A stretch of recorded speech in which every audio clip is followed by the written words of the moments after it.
Hello.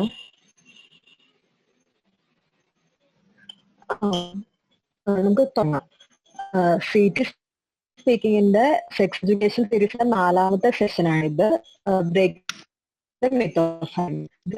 Mental health, പിന്നെ സദാചാരം, അങ്ങനെ കുറച്ച് ടോപ്പിക്കാണ്. ബോഡി പൊളിറ്റിക്സ് എന്ന് പറയുന്ന വളരെ കോർ ആയിട്ടുള്ള ഒരു ടോപ്പിക്. അത് സംസാരിക്കാൻ വന്നിരിക്കുന്ന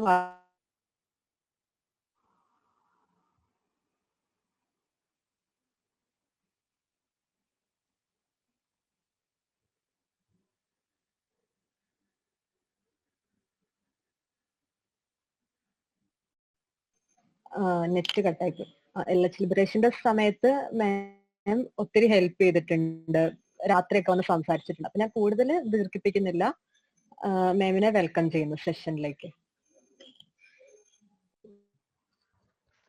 okay, thank you so much. ആദ്യമായിട്ട് സോറി, 8 മണിയായിരുന്നു പറഞ്ഞത്. കേൾക്കാലോ അല്ലേ ഞാൻ പറയുന്നത്? കേൾക്കാം. ഓക്കെ. വിചാരിതമായിട്ട് ഒരു ഡ്യൂട്ടി എടുക്കേണ്ട വന്നു ഉച്ചയ്ക്ക്, അതുകൊണ്ടാണ് ലേറ്റ് ആയത്. അപ്പോ ഞാൻ പ്രസന്റേഷൻ ആദ്യം ചെയ്യാം.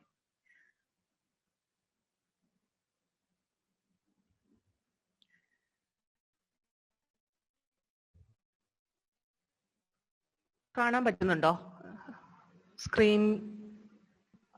കാണാൻ പറ്റുന്നുണ്ട്. ഓക്കെ, അപ്പോൾ നമ്മുടെ topic breaking the myth of hymen എന്നുള്ളതാണ്. ഹൈമൻ എല്ലാവർക്കും അറിയാം. നമ്മള് വളരെ, അതായത് അഡോളസൻ സ്റ്റേജിൽ എത്തുമ്പോൾ തന്നെ നമ്മൾ ഹൈമനെ പറ്റിയിട്ട് കേട്ടിട്ടുണ്ടാവാം. കന്യാസ്തരം എന്നൊക്കെയുള്ള വളരെ വിയേർഡ് ആയിട്ടുള്ള, അതായത് ലോകത്ത് എവിടെയും കേൾക്കാൻ സാധ്യതയില്ലാത്ത, സോറി, ഇത്തരത്തിൽ, അതായത് സ്ത്രീകളെ സംബന്ധിച്ച് അത്ര ഒരു ഫ്രണ്ട്ലി അല്ലാത്ത അറ്റ്മോസ്ഫിയർ നിലവിലുള്ള ഏകദേശം എല്ലാ വികസിത രാജ്യങ്ങളുടെയും അവസ്ഥ ഒരുപോലെയാണെന്നാണ് കരുതുന്നത്. പലപ്പോഴും ആദ്യമായിട്ട് ഹൈമൻ ബ്രേക്ക് ചെയ്യുന്നതിനെ പോപ്പ് ദ ചെറി എന്ന് പറഞ്ഞ വാക്കിലൂടെ, അതായത് ചെറി എന്നുള്ള ഒരു വാക്കും കൂടെ ഉണ്ട് ഹൈമന്.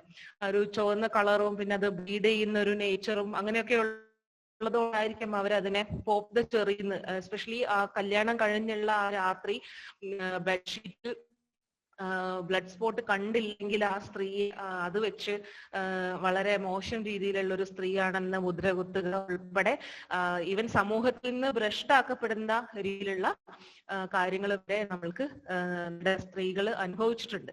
അപ്പോ അങ്ങനെ ഒരു കാലഘട്ടത്തിൽ നിന്നും ഇന്നത്തെ കാലഘട്ടത്തിലേക്ക്, അതായത് നമുക്ക് സ്വന്തമായിട്ടുള്ള നമ്മുടെ ആഘോഷിക്കാനുള്ള സ്വയംഭോഗം ഉൾപ്പെടെയുള്ള കാര്യങ്ങൾ നമ്മളുടെ ശരീരത്തിൽ സ്വയം ചെയ്യാമെന്നും മെൻസ്ട്രൽ ടാംപോൺസ് അല്ലെങ്കിൽ മെൻസ്ട്രൽ കപ്പിലോട്ടുള്ള നമ്മളുടെ സമൂഹത്തിന്റെ പുരോഗതി എല്ലാം ഇതിനെയൊക്കെ തരണം ചെയ്തുകൊണ്ടായിരുന്നു സംഭവിച്ചിട്ടുള്ളതെന്ന് നമുക്ക് ഒരു സ്ത്രീ ശരീരത്തിന്റെ ചരിത്രത്തിലൂടെ പോകുമ്പോൾ തന്നെ നമുക്ക് മനസ്സിലാവും.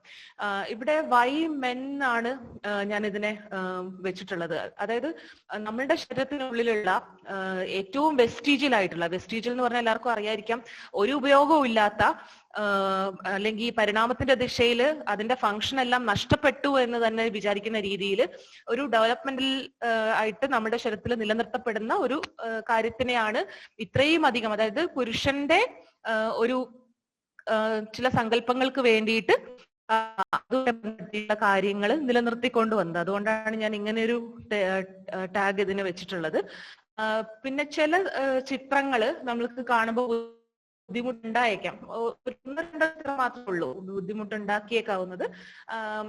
നിങ്ങൾ പ്രൊഫഷണൽ സ്റ്റുഡൻസ് ആയതുകൊണ്ട് തന്നെ അങ്ങനെ ഒരു ആവശ്യമില്ല, എങ്കിൽ പോലും ഞാൻ പറയുന്നത് മാത്രം. ഇനി കാണിക്കാൻ പോകുന്നത് ഹൈമന്റെ, അതായത് ഒരു ചെറിയൊരു കുട്ടിയിൽ ഉള്ള ഒരു ഹൈമന്റെ ചിത്രമാണ്. ഇവിടെ നിങ്ങൾക്ക് കാണുന്നുണ്ടാവും.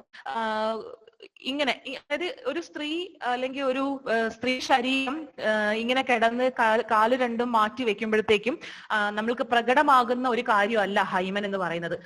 ചിലരെങ്കിലും നിങ്ങളിൽ ആരെങ്കിലും തന്നെ ശരീരം നോക്കുന്നതിന്റെ ഭാഗമായിട്ട് ചിലപ്പോൾ കണ്ണാടിയുടെ മുന്നിൽ നോക്കിയിട്ടുണ്ടാവും, ഇത് സംഭവം എന്താണ് നമ്മുടെ അവിടെയൊക്കെ ഉള്ളതെന്നുള്ള കാര്യം.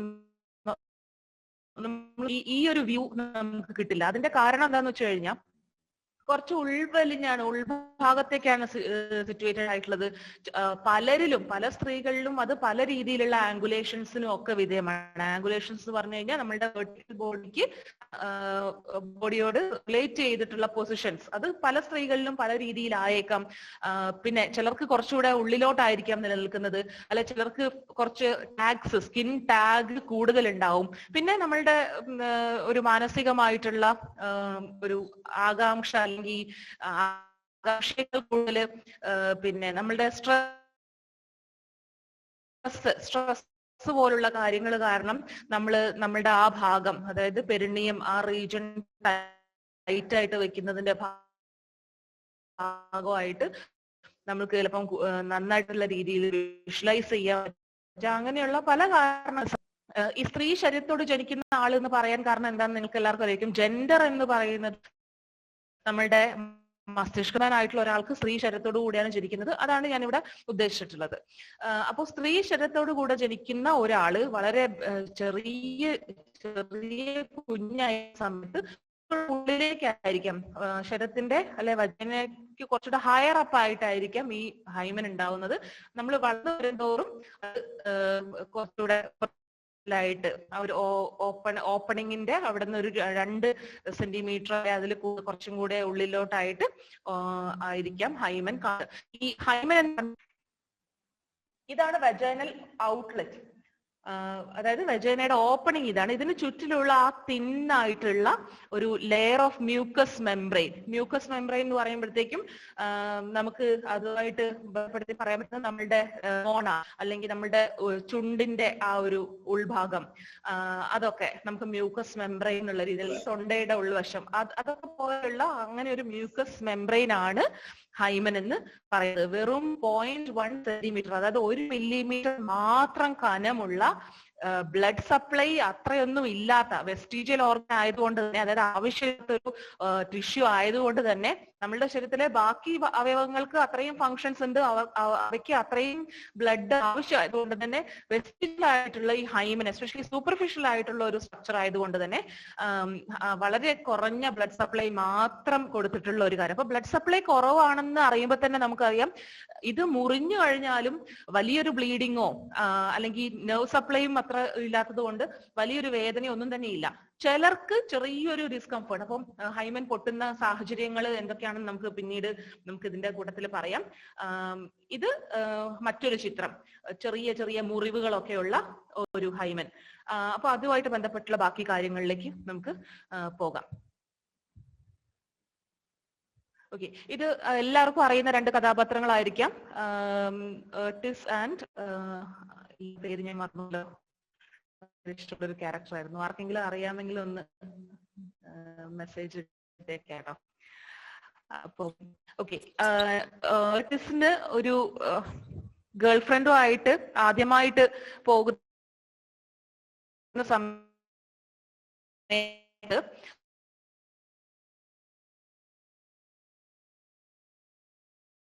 ഡീമൻ ബ്രേക്ക് ചെയ്യുന്ന കാര്യത്തിനെയാണ് നമ്മൾ ഡീഫ്ലോറേഷൻ എന്ന് പറയുന്നത്. അപ്പോൾ പൊതുവെ നമ്മളുടെ മെഡിക്കൽ ടെക്സ്റ്റ് ബുക്കുകളിൽ ഡീഫ്ലോറേഷൻ എന്ന് പറഞ്ഞു കഴിഞ്ഞാൽ അത് പെൺകുട്ടികൾക്ക് മാത്രമുള്ള, അത് ശരിയുമാണ്. കാരണം ബൈ സ്ട്രക്ചർ ആണ് നമ്മൾ ഒരു വെർജിനെ ഡിഫൈൻ ചെയ്യുന്നത് മെഡിക്കലി.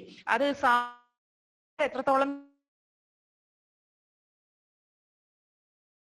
ശരിയാണ് ശരിയല്ല എന്നുള്ളത് അപ്പുറത്തേക്ക് മെഡിക്കൽ ടെക്സ്റ്റ് ബുക്കുകൾ നമുക്ക് ഏറ്റവും കൂടുതൽ പരീക്ഷ നൽകുന്ന ഒരു കാര്യം എന്ന് വെച്ച് കഴിഞ്ഞാൽ ഹൈമനുമായിട്ട് റിലേറ്റഡ് അല്ലെ വെർജിനിറ്റി ആയിട്ട് റിലേറ്റഡ് ആയിട്ടുള്ള പാഠഭാഗങ്ങളിലേക്ക് കുട്ടികളെ മെഡിക്കൽ സ്റ്റുഡൻസിനെ എക്സ്പോസ് ചെയ്യില്ല എന്നുള്ള തീരുമാനം പൂർണ്ണമായിട്ടും സിലബസ് അത് പഠിപ്പിക്കുന്നില്ല എന്നാണ് അറിയുന്നത്. അതേസമയം ടെക്സ്റ്റ് ബുക്കുകളിൽ ഇപ്പോഴും വളരെ അശാസ്ത്രീയമായിട്ടുള്ള, വളരെ ഡീറോഗേറ്ററി ആയിട്ടുള്ള കാര്യങ്ങളാണ് വെച്ചിട്ടുള്ളത്. അത് ഞാൻ ടെക്സ്റ്റ് ബുക്കിലെ ഭാഗങ്ങൾ ഞാൻ കോട്ട് ചെയ്യാം.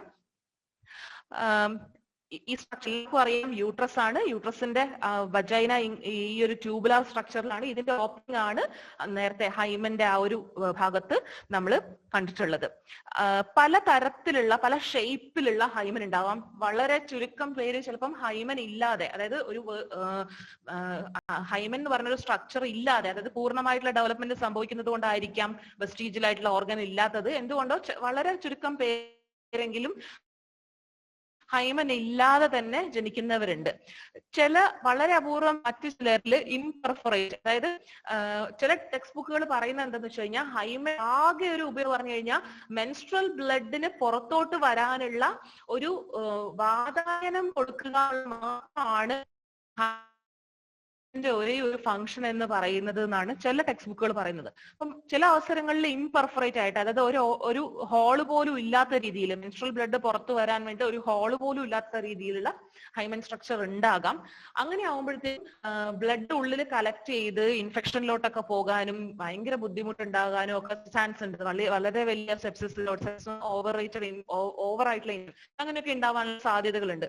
അപ്പൊ അത് മാറ്റാൻ വേണ്ടിയിട്ട് ചിലപ്പോൾ ഇവിടെ ഒരു ചെറിയ ഇൻഫെക്ഷൻ ഉണ്ടാക്കി ഒരു ഹോള് ക്രിയേറ്റ് ചെയ്യുന്ന ഓപ്പറേഷൻസ് ഉണ്ടാവും. ഹൈമനോപ്ലാസ്റ്റി, പലതരത്തിലുള്ള ഹൈമനോപ്ലാസ്റ്റി ഉണ്ട്. എക്സിസ്റ്റിംഗ് ആയിട്ടുള്ള ഹൈമനെ മാറ്റുന്ന രീതിയിലുള്ളത്, അല്ലെങ്കിൽ ഇല്ലാത്ത ഹൈമനെ ഉണ്ടാക്കിയെടുക്കുന്ന, അതിനെയും ഹൈമനോപ്ലാസ്റ്റി എന്ന് പറയാം. അപ്പോ അങ്ങനെയുള്ള ഓപ്പറേഷൻസ് ഒരുപാട് നടക്കുന്നുണ്ട്. അത് മെഡിക്കലി ഇൻഡിക്കേറ്റഡ് അല്ല, പകരം ഒരു ക്ലയന്റ്, അതായത് ഇപ്പോ എനിക്ക് തോന്നുവാണ് എനിക്ക് എന്റെ വെർജിനിറ്റി എന്ന് പറഞ്ഞ ഒരു ബൈ ഡെഫിനിഷൻ എനിക്ക് വെർജിൻ ആവണം എന്നുള്ള ഒരു കാര്യം ശാരീരികമായിട്ട് എനിക്ക് വേണമെങ്കിൽ ഹൈമൻ റിക്രിയേറ്റ് ചെയ്യാനുള്ള ഒരു സർജറി മാത്രമാണ് ഹൈമനോപ്ലാസ്റ്റിയിലെ ഒരു ഭാഗം എന്ന് പറയുന്നത്. ഇത് നടത്തുന്ന ഒരുപാട് ക്ലിനിക്സ് ഉണ്ട്. ശരിക്കും പറഞ്ഞാൽ നമ്മൾ അത്തരത്തിലുള്ള ക്ലിനിക്സുകൾക്കെതിരെയും കൂടെ ശബ്ദം ഉയർത്തേണ്ട സമയമായിട്ടുണ്ട്. ഇപ്പോ യൂട്യൂബിൽ നോക്കുകയാണെങ്കിൽ തന്നെ പ്രൈവറ്റ് ആയിട്ടുള്ള ഒരു ഹോസ്പിറ്റലിന്റെ പേര് പറയുന്നതിന് എനിക്ക് ബുദ്ധിമുട്ടുണ്ട്. അതുകൊണ്ട് നിങ്ങൾ എല്ലാവരും തന്നെ ഒരു യൂട്യൂബിൽ എടുത്ത് നോക്കിയാൽ മതി. ഹൈമൻ റീകൺസ്ട്രക്ഷൻ എന്ന് പറഞ്ഞിട്ട് എടുത്ത് നോക്കിയാൽ ഒരുപാട് ഹോസ്പിറ്റൽസ് ഈ നല്ല ഒരുപാട് ഹൈമൻ റീകൺസ്ട്രക്ഷൻ ചെയ്യുന്നുണ്ട്. അതിന്റെ കോസ്റ്റ്, ഇന്ത്യയിൽ അതിന്റെ കോസ്റ്റ് 30,000 to 50,000 വരെ ആവുന്നുണ്ട്. പക്ഷെ ചില സമയത്ത് ഒരു സ്ത്രീയുടെ അനുഭവം ഞാൻ വായിച്ചിട്ടുള്ളത്, ഹൈമൻ റീകൺസ്ട്രക്ഷൻ ചെയ്ത് കഴിഞ്ഞിട്ട് പിന്നീട് ശാരീരികമായിട്ട്, അതായത് കല്യാണം കഴിച്ച ശേഷം ശാരീരികമായി ബന്ധപ്പെട്ടപ്പോഴത്തേക്കും ഗുരുതരമായ വേദന, ഒരു തരത്തിലുള്ള സെക്ഷൽ പ്ലഷറും അനുഭവിക്കാത്ത രീതിയിലേക്ക് കുറെ നാളുകൾ അവർക്ക് വേദന സഹിച്ച് ജീവിക്കേണ്ട ഒരു അനുഭവം വായിക്കേണ്ട വന്നിട്ടുണ്ട്. പിന്നെ അടുത്ത ഷേപ്പിലോട്ട്, ഹലോ കേൾക്കാമോ? കേൾക്കാം. ഓക്കെ, ഇവിടെ അൺസ്റ്റേബിൾ ഇന്റർനെറ്റ് എന്നൊക്കെ കാണിച്ചു, അതുകൊണ്ട് ചോദിച്ചതാണ്. സോറി. അപ്പോ അടുത്ത ഷേപ്സ് ഇവിടെ കാണുന്നുണ്ടാവും. ആനുലർ, വട്ടത്തിലുള്ളത്, അല്ലെങ്കിൽ കുറെ പല്ലിന്റെ ആകൃതിയിലുള്ളത്, കുറെ ഉഷിരങ്ങളുള്ളത്, അങ്ങനെ പലതരത്തിലുള്ള ഹൈമൻ ഉണ്ട്.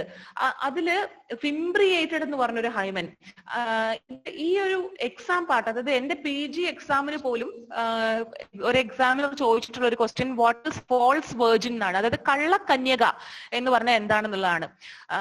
അപ്പൊ അങ്ങനെയുള്ള വാക്കുകൾ പോലും നമ്മളുടെ ടെക്സ്റ്റ് ബുക്കുകളിൽ നിലവിലുണ്ട്. അപ്പൊ ടെക്സ്റ്റ് ബുക്കുകളിൽ ഉണ്ടാവുന്നിടത്തോളം നമ്മൾ അത് പഠിച്ചേ പറ്റുള്ളൂ. നമ്മൾ അതിനെപ്പറ്റി പഠിക്കും, ഇമാജിൻ ചെയ്യും. അതിനെ പറ്റിയിട്ടുള്ള മെഡിക്കൽ കോളേജുകളിൽ ഇരിക്കുന്നത്, അതിനെ പറ്റിയിട്ടുള്ള രീതിയിൽ സംസാരം ഉണ്ടാവും. അങ്ങനെയൊക്കെയുള്ള കാര്യങ്ങൾ പുസ്തകങ്ങളിൽ നിന്നും ഇങ്ങനെയുള്ള ഭാഗങ്ങളിൽ എന്തുകൊണ്ട് മാറ്റിയെടുക്കണം എന്നുള്ളതിന്റെ ഒരു കാര്യം കൂടിയാണ് നമ്മൾ നോക്കേണ്ടത്. ഈ ഫിംബ്രിയേറ്റഡ് ഹൈമൻ എന്ന് പറഞ്ഞു കഴിഞ്ഞാൽ സാധാരണ രീതിയിൽ ഫസ്റ്റ് ഇന്റർകോഴ്സ് കഴിയുമ്പോഴത്തേക്കും ഇതങ്ങ് പൊട്ടിപ്പോകുന്നാണ് പറയുന്നത്. പക്ഷെ ഇന്റർകോഴ്സ് വേണമെന്നില്ല, വേറെ ഒരുപാട് സാഹചര്യങ്ങളിൽ ഹൈമൻ ബ്രേക്ക് ചെയ്യാനുള്ള സാഹചര്യങ്ങൾ, കാര്യങ്ങളുണ്ട്. ഫസ്റ്റ് ഇന്റർകോഴ്സ് എന്ന് പറഞ്ഞാൽ പിന്നെ വെജനയുടെ ഉള്ളിലേക്ക് വെക്കുന്നതാവാം, അല്ലെങ്കിൽ ഫിംഗർ വെജനയുടെ ഉള്ളിലോട്ട് വെക്കുന്നതാവാം. ഈ അത് ഇൻസർഷൻ ഓഫ് ഫോറിൻ ബോഡീസ്, അത് ചിലപ്പോൾ മാസ്റ്റർബേഷന്റെ സമയത്തായിരിക്കാം, അല്ലെങ്കിൽ ആക്സിഡന്റൽ ഫോൾ, ഊർജ്ജത്തിന്റെ മുകളിൽ വീഴണം എന്നില്ല. ഇതൊക്കെ ടെക്സ്റ്റ് ബുക്കിലുള്ള വാക്കുകളാണ്. അല്ലാതെ തന്നെ നമ്മൾ വീഴുമ്പോഴത്തേക്കും അത് സ്ട്രെച്ച് ചെയ്യുന്നത് കൊണ്ട്, കാരണം 0.1 സെന്റിമീറ്റർ ഉള്ള ഒരു സാധാരണ മ്യൂക്കസ് മെംബ്രെയിൻ എന്ന് പറയുന്നത് പൊട്ടാൻ വേണ്ടിയിട്ട് എത്ര ബലം വേണമെന്നാല് സ്ട്രെച്ച് ചെയ്യണം എന്നുള്ള കാര്യത്തിൽ നമ്മൾ ജസ്റ്റ് കോമൺ സെൻസ് ഉപയോഗിച്ചാൽ മാത്രം മതി.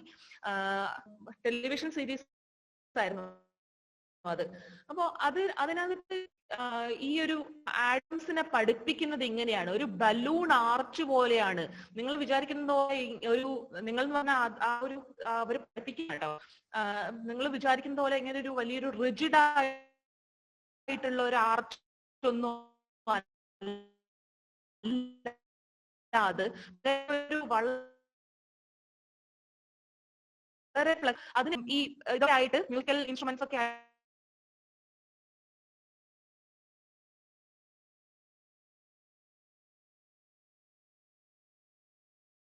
ഉള്ളിലോട്ട് പെനിസ് വരുമോ എന്നൊരു ചിന്തയായിരിക്കും പലരും വെച്ചിട്ടുണ്ടാവുക. അപ്പോ അത് പെനിസ് എന്നല്ല, ഏതൊരു ഫോറിൻ ഒബ്ജക്റ്റോ ആയിക്കോട്ടെ വജൈനയുടെ ഉള്ളിലോട്ട് ഇൻട്രൊഡ്യൂസ് ആവുമ്പോഴത്തേക്കും ഒരു ഈ ബലൂൺ ഈ വീഡിയോ ഇതിനകത്ത് പ്ലേ ചെയ്യാൻ പറ്റാത്തതുകൊണ്ടാണ്. ഇതിനകത്ത് വീഡിയോയിൽ കാണിക്കുന്നുണ്ട്. ഇതിങ്ങനെ വരുമ്പോഴത്തേക്കും ഒന്നുകിൽ ആ ആർച്ച് മുകളിലേക്ക് അല്ലെങ്കിൽ പുറകോട്ട് ഇങ്ങനെ തള്ളി നിൽക്കും. അപ്പൊ അവര് ഉള്ളിലേക്ക് വന്നു കഴിയുമ്പോഴത്തേക്കും അത് താനെ പുറത്തോട്ട് പോകും. ഈ ഫിംബ്രിയേറ്റ് ഹൈമൻ, നേരത്തെ കണ്ട ആ ഒരു ഫിംബ്രിയേറ്റ് ഹൈമന്റെ പ്രത്യേകത ഈ ചിത്രം വെച്ച് നമുക്ക് എക്സ്പ്ലെയിൻ ചെയ്യാം. അതായത് കുറച്ചുകൂടെ ഫ്ലഷി ആയിട്ടുള്ള ഒരു കാര്യമാണ്. കുറെ നോച്ച് പോലെ എന്താ പറയാ തോന്നും. നേരത്തെ പറഞ്ഞ കള്ളക്കന്യകയും ഫിംബ്രിയേറ്റ് ഹൈമനും ഒന്ന് കേട്ടോ, സോറി എന്നോട് മാറിപ്പോയതാണ്. കള്ളക്കന്യക എന്ന് പറഞ്ഞ ഹൈമൻ ഉണ്ട്, അത് പൊട്ടാത്ത രീതിയിൽ ഒരു തരത്തിലുള്ള കേടുപാടുകളും സംഭവിച്ചിട്ടില്ല. ഇതേപോലെയാണ് ഫസ്റ്റ് ഇന്റർകോഴ്സിന് ശേഷവും നിലനിൽക്കുന്നതെങ്കിൽ അതിനാണ് പറയുന്നത്. അതേസമയം ഫിംബ്രിയേറ്റഡ് ഹൈമനുള്ള ഒരു ആ സ്ത്രീക്ക് സെക്ഷൽ ഇന്റർകോഴ്സ് വഴി എന്താ പറയാ ഒരു തരത്തിലുള്ള സെക്ഷൻസ് ഉണ്ടായിട്ടില്ല എങ്കിൽ പോലും ഇതിന്റെ ഒരു സ്ട്രക്ചർ കാരണം നമ്മൾക്ക് അവര് സെക്ഷൽ ഇന്റർകോഴ്സിൽ ഏർപ്പെട്ടത് കാരണമാണ് ഇവർക്ക് ടിയേഴ്സ് ഉണ്ടായാലും മറ്റിലുള്ള ഒരു ഫ്ലഷി അപ്പിയറൻസും പിന്നെ നോച്ചസും ഒക്കെ കൊണ്ട് ഉണ്ടാവുന്ന ഒരു അവസ്ഥയാണ്. അപ്പോ രണ്ടും മാറിപ്പോതിൽ സോറി. അപ്പോ ഫിംബ്രിയേറ്റഡ് ഹൈമനിൽ സംഭവിക്കുന്നത് അല്ലെങ്കിൽ വഴഷിയായിട്ടുള്ള ഹൈമനിൽ സംഭവിക്കുന്നത് എന്താ വെച്ച് കഴിഞ്ഞാൽ ഇൻസേർട്ട് ചെയ്യുന്ന ഒബ്ജക്റ്റ് അത് ഓർഗൻ ആണെങ്കിലും മറ്റ് ഒബ്ജക്ട്സ് ആണെങ്കിലും ഉള്ളിലേക്ക് പോകും. പക്ഷെ ഇതിന് യാതൊരു കേടുപാടും ഇല്ലാതെ തന്നെ ഫ്ലെക്സിബിൾ ആയിട്ടുള്ള രീതിയിൽ അതിന് തെന്നി മാറാൻ പറ്റുന്നു. ആ തെന്നി മാറാൻ പറ്റുന്ന അത്രയും ഫ്ലെക്സിബിൾ ആയിട്ടുള്ള സ്ട്രക്ചർ ആയിട്ടാണ് ആഡം റൂയിൻസ് എവറിത്തിങ്ങിൽ ഇതിനെ പറയുന്നത്. മറ്റൊരു കാര്യം പറയുന്നത് എന്താ വെച്ചാൽ അതിനകത്ത് ഒരു പെൺകുട്ടി രണ്ട് കാലുകളും രണ്ട് സൈഡിലോട്ടായിട്ട് ചാടുന്ന ഒരു ചിത്രമുണ്ട്. നേരം കാണിച്ചിരിക്കുന്നത് ഇത് സ്ട്രെച്ച്ഡ് ആയി നിൽക്കുമ്പോൾ അതിന്റെ ഒരു ഇലാസ്റ്റിസിറ്റി മാറുമ്പോഴത്തേക്കും ഇത് രണ്ട് ഭാഗത്തേക്ക് മാറി ചിലപ്പോൾ ഇതിലെ ഒന്നോ രണ്ടോ ബലൂണുകൾ പറന്നു പോയേക്കാം. അങ്ങനെയാണ് അവരതിനെ എക്സ്പ്ലെയിൻ ചെയ്യുന്നത്. അതേപോലെ ഇവിടെ ചെറിയ ചെറിയ ടയർ ഉണ്ടാകും, അങ്ങനെയാണ് അതിനെ അവർ സൂചിപ്പിച്ചിരിക്കുന്നത്. പക്ഷെ വളരെ ശക്തമായിട്ടുള്ള രീതിയിൽ ഇപ്പോ നിങ്ങൾ പോൺ മൂവീസ് ആരെങ്കിലും കണ്ടിട്ടുണ്ടാവോ? എന്തൊരു വയലൻസ് അതിന്! ഇത്രയും വലിയ വയലൻസ് കാണിക്കാൻ വയലൻസിന്റെ വല്ല മത്സരമാണോ എന്ന് തോന്നിപ്പോകുന്ന രീതിയിലാണ്. അവിടെയാണ് നമ്മൾ ഈ ബെഡ്ഷീറ്റിലുള്ള സ്റ്റെയിൻ എങ്ങനെ വരുന്നു എന്നുള്ളത്. ഞാൻ നേരത്തെ പറഞ്ഞ പോലെ വളരെ ബ്ലഡ് സപ്ലൈ കുറഞ്ഞ ഒരു ഓർഗനാണ്. ആ ഓർഗൻ ബ്ലീഡ് ചെയ്തിട്ടല്ല, ആ ടിഷ്യൂ ബ്ലീഡ് ചെയ്തിട്ടല്ല പലപ്പോഴും ഈ ബ്ലീഡിങ് ഉണ്ടാവുന്നതും ബെഡ്ഷീറ്റിനെ സ്റ്റെയിൻ ചെയ്യുന്നതും. പലപ്പോഴും ഇങ്ങനെയുള്ള സിനിമകൾ കണ്ട, അതായത് ആദ്യത്തെ ലൈംഗിക വിദ്യാഭ്യാസം എന്ന് പറയുന്നത് തന്നെ പലർക്കും എസ്പെഷ്യലി മെയിൽ ഡോമിനേറ്റ് കൊണ്ട് ഇത്തരത്തിലുള്ള കാര്യങ്ങൾ പ്രത്യേകിച്ചും മെയിൽസ് മാത്രമേ കാണാൻ പറ്റുന്നുള്ള ഒരു പൂർവ്വ ഒരു സെറ്റപ്പിൽ കണ്ടതുകൊണ്ട് ഇപ്പൊ പിന്നെ എല്ലാവരും കാണുന്നുണ്ട്. എങ്കിൽ പോലും ഫസ്റ്റ് ആദ്യത്തെ ബന്ധങ്ങളിൽ അല്ലെങ്കിൽ ആദ്യമായിട്ടൊരു കപ്പിള് ഒരുമിച്ച് വരുന്ന സമയത്ത് ആരാദ്യം ഇനീഷ്യേറ്റീവ് എടുക്കും, ഇനി ഇനീഷ്യേറ്റീവ് എടുത്തു കഴിഞ്ഞാൽ തന്നെ എത്രമാത്രം ബലം പ്രയോഗിക്കണം എന്നുള്ള രീതിയിലുള്ള യാതൊരു ചർച്ചയും നമ്മുടെ ഇടയിൽ നടക്കുന്നില്ല. സത്യത്തിൽ എത്ര ബലം ഉപയോഗിക്കാം എന്നുള്ളത് പോലും കപ്പിൾസിന്റെ ഇടയിൽ ചർച്ചയാവേണ്ടതുണ്ട്. അല്ലെങ്കിൽ എവിടെ നോ പറയണം, വേദനയാവുന്നുണ്ടെങ്കിൽ ആ വേദന മാറും വരെ കാത്തിരിക്കാനുള്ള ഒരു ക്ഷമ വേണമെന്നുള്ള കാര്യത്തില് ഒക്കെ ചർച്ച വേണ്ടതാണ്. അപ്പോ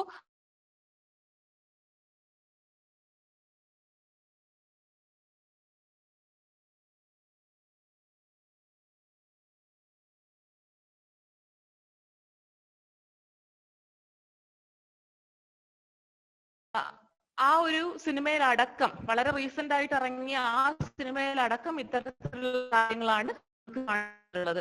അപ്പോ ഇങ്ങനെയുള്ള ലൈംഗിക വിദ്യാഭ്യാസം കാരണം വളരെ ഫോഴ്സ്ഫുൾ ആയ സെക്സ് നടക്കുകയും ഹൈമൻ എന്നല്ല, ഹൈമന്റെ അപ്പുറത്തിരിക്കുന്ന ലേബിയ മുഴുവനും അല്ലെങ്കിൽ വജൈനൽ വാൾ എന്നൊക്കെ പറഞ്ഞു കഴിഞ്ഞാൽ അതിന്റെ ഉള്ളിലോട്ടുള്ള സ്ട്രക്ചർ എന്നൊക്കെ പറഞ്ഞു കഴിഞ്ഞാൽ യൂട്രസിലോട്ട് അടുക്കും തോറും അല്ലെങ്കിൽ യൂട്രസിന്റെ അതേ ആർട്ടറിയിൽ നിന്നുള്ള ബ്രാഞ്ചസിൽ നിന്നൊക്കെ രക്തം കിട്ടുന്ന ഭാഗങ്ങൾ. അപ്പൊ അവിടെയുള്ള ടിഷ്യൂസിനും മസിൽസിനും ഒക്കെ പോറൽ സംഭവിക്കുമ്പോഴത്തേക്കും അതിഗുരുതരമായ ബ്ലീഡിങ്ങും പെയിനും, വളരെ സെൻസിറ്റീവ് ആയിട്ടുള്ള ഭാഗങ്ങളാണ്, പെയിൻ അടക്കം വന്ന് മുറിഞ്ഞ് ബ്ലീഡിങ് ചെയ്യുന്ന അവസ്ഥയാണ് പലർക്കും ഉള്ളത്.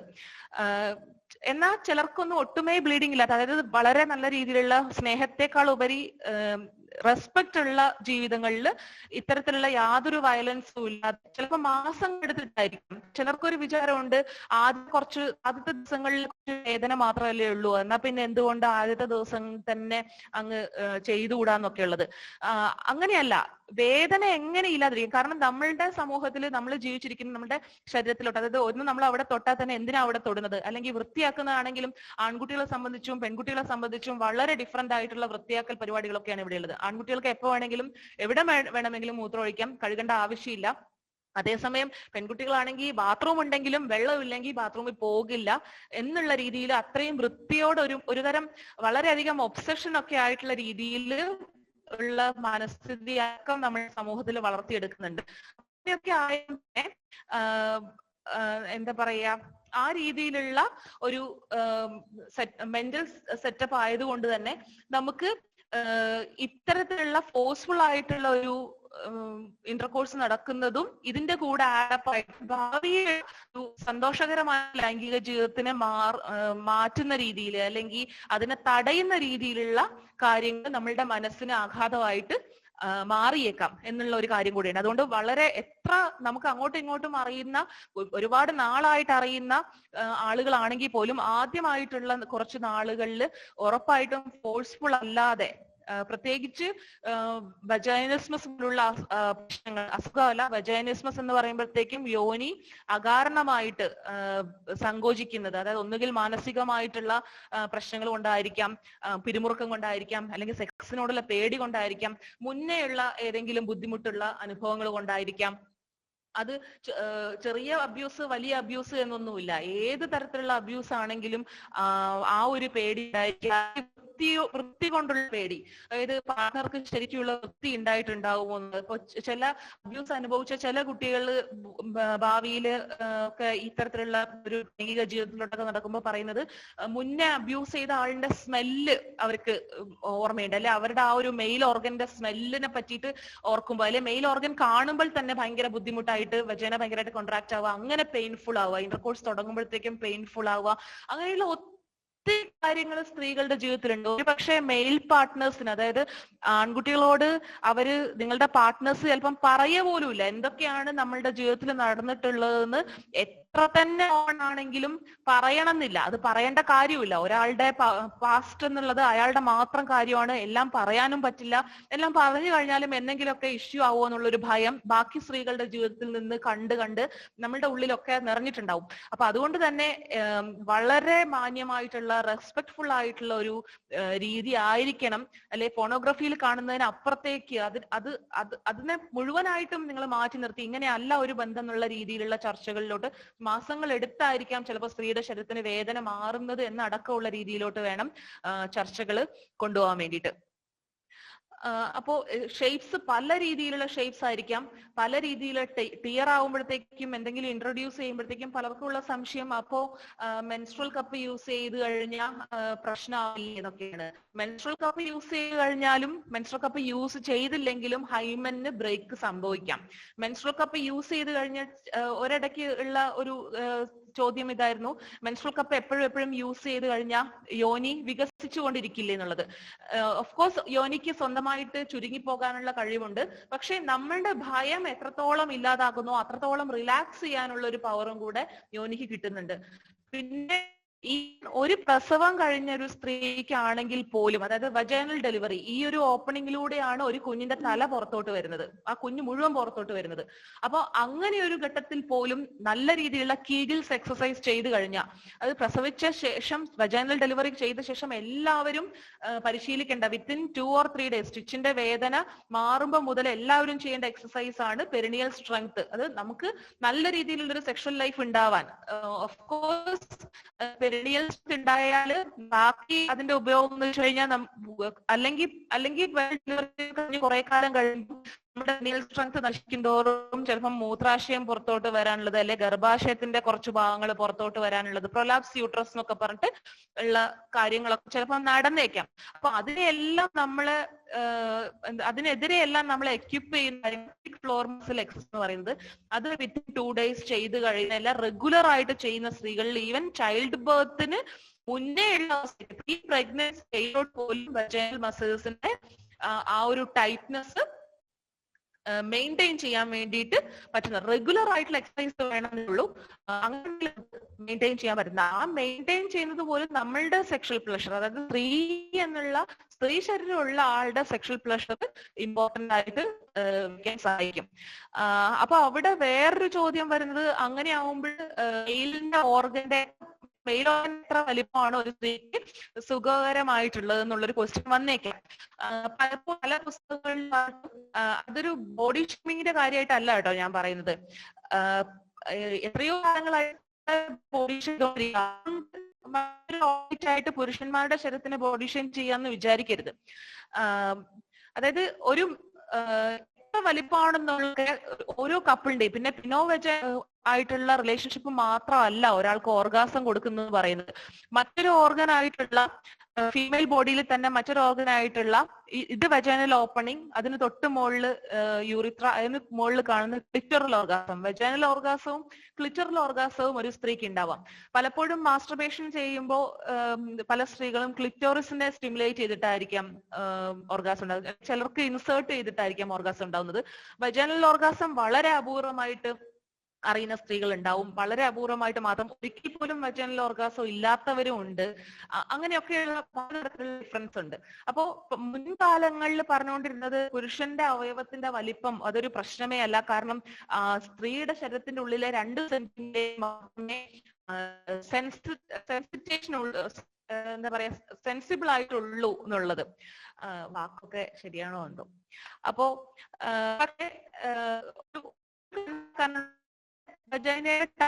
എന്നുള്ളതും കൂടെ നമ്മളുടെ ഒരു സെക്ഷൽ പ്ലഷറിനെ ബാധിക്കുന്നുണ്ട്. അപ്പോ ഒന്നുകിൽ ആ ഒരു പെനിസ് അല്ലെങ്കിൽ നമ്മൾ ഇൻസേർട്ട് ചെയ്യുന്ന ഒബ്ജക്റ്റ് എന്ത് തന്നെയായാലും സെക്ഷൽ റിലേഷൻഷിപ്പിന് വേണ്ടിയിട്ട് ഒബ്ജക്റ്റ് ഈ ഒരു വജൈനയ്ക്ക് കോമ്പാറ്റബിൾ ആയിട്ടുള്ള രീതിയിലുള്ള ഒരു വലിപ്പത്തിലുള്ള ഒരു ഇതായിരിക്കുക, അല്ലെങ്കിൽ നമ്മളുടെ പെൽവിക് ഫ്ലോർ എക്സസൈസ് ചെയ്ത് വജൈനയെ ടൈറ്റൻഡ് ആക്കി വെക്കുക. അപ്പൊ ഈ 2 മാർഗങ്ങളാണ് നമുക്കുള്ളത്. പിന്നെ ലൂബ്രിക്കേഷന്റെ ക്ലാസ് ഈ ഭാഗങ്ങളിലും ഉള്ളിലും എല്ലാം ഉണ്ട്. അപ്പം മാക്സിമം ലൂബ്രിക്കേഷൻ വരുന്നത് വരെ, അല്ലെങ്കിൽ ഒരു മിനിമം എമൗണ്ട് ഓഫ് ലൂബ്രിക്കേഷൻ ഉണ്ടാവുന്നത് ആദ്യകാലങ്ങളിൽ അങ്ങനെ ഉണ്ടാവുന്നതായിരിക്കും നല്ലത്, അല്ലെങ്കിൽ പെയിൻഫുൾ ആയിട്ടുള്ള ഒരു സിറ്റുവേഷൻ ആയി മാറുന്നുണ്ട്. പക്ഷെ ചിലത് ലൂബ്രിക്കേഷൻ ഇല്ലാതെ, അതിന് പല കാരണങ്ങളുണ്ടാവും. ലൂബ്രിക്കേഷൻ ഇഷ്ടമല്ലായിരിക്കാം, അല്ലെ മുൻപുള്ള എന്തെങ്കിലും സംഭവങ്ങൾ കൊണ്ടായിരിക്കാം, അല്ലെങ്കിൽ വൃത്തി റിലേറ്റഡ് ആയിട്ടുള്ള കാര്യങ്ങളായിരിക്കാം. അങ്ങനെയൊക്കെയുള്ള പലതരത്തിലുള്ള വാരീഡ് ആയിട്ടുള്ള കാര്യങ്ങൾ. ഇതെല്ലാം നമ്മൾ പാർട്ട്ണറായിട്ടിരിക്കുന്ന ആളോട് ചർച്ച ചെയ്താൽ മാത്രമേ ഇതൊക്കെ പരിഹരിക്കാൻ പറ്റുന്നുള്ളൂ എന്നുള്ള ഒരു കാര്യമാണ് മനസ്സിലാക്കേണ്ടത്. ഇത് ടെക്സ്റ്റ് ബുക്കില്, മെഡിക്കൽ ടെക്സ്റ്റ് ബുക്കുകളിൽ എന്താ പറയാ വെർജിൻ നോൺ വെർജിൻ മാറ്റി വേർതിരിക്കുന്നത്. ഇതൊക്കെ ഒരു ടെക്സ്റ്റ് ബുക്കിലുള്ള മാത്രമല്ല, ക്വസ്റ്റ്യൻ ചോദിക്കുന്ന ഭാഗങ്ങളും കൂടെ ആട്ടോ. ഇതാണ് മഹാരാഷ്ട്ര ഗവൺമെന്റ് എടുത്തു കളഞ്ഞത് അവിടുത്തെ ടെക്സ്റ്റ് ബുക്ക്, ഇത് ചോദിക്കരുതെന്ന് പറഞ്ഞിട്ട്. അപ്പൊ ഇതിൽ കണ്ടോ, വെർജിൻ ആയിട്ടുള്ള, അതായത് ഇതുവരെ സെക്സ് ചെയ്യാത്ത ആളുകൾ, ഈ സെക്ഷൽ ഇന്റർകോഴ്സ് എന്ന് പറയുന്നത് ബോഡിയുടെ താഴ്ഭാഗത്തും ബ്രസ്റ്റ് എന്ന് പറയുന്നത് ഏകദേശം അപ്പർ പാർട്ടിലോട്ടുമാണ് ഇരിക്കുന്നത്. അങ്ങനെ വെർജിൻ ആയിട്ടുള്ള ആൾക്ക് പിന്നെ ഹെമിസ്പെരിക്കൽ ആയിട്ടായിരിക്കും ഈ ഏരിയോള എന്ന് പറഞ്ഞു കഴിഞ്ഞാൽ ബ്രസ്റ്റിന്റെ നിപ്പിളിന് ചുറ്റിലുള്ള ഭാഗം, ആ ഭാഗം പിങ്ക് കളറിലൊക്കെ ആയിരിക്കുന്നു. അപ്പം നമ്മൾ ഒരു സാധാരണ രീതിയിൽ മെഡിക്കൽ ടെക്സ്റ്റ് ബുക്കുകളൊക്കെ എടുത്തു കഴിഞ്ഞാൽ മിക്കവാറും മോഡലായിട്ട് വെച്ചിരിക്കുന്നത് അവരുടെ കോംപ്ലക്ഷനുള്ള ആളുകളെ ആയിരിക്കാം.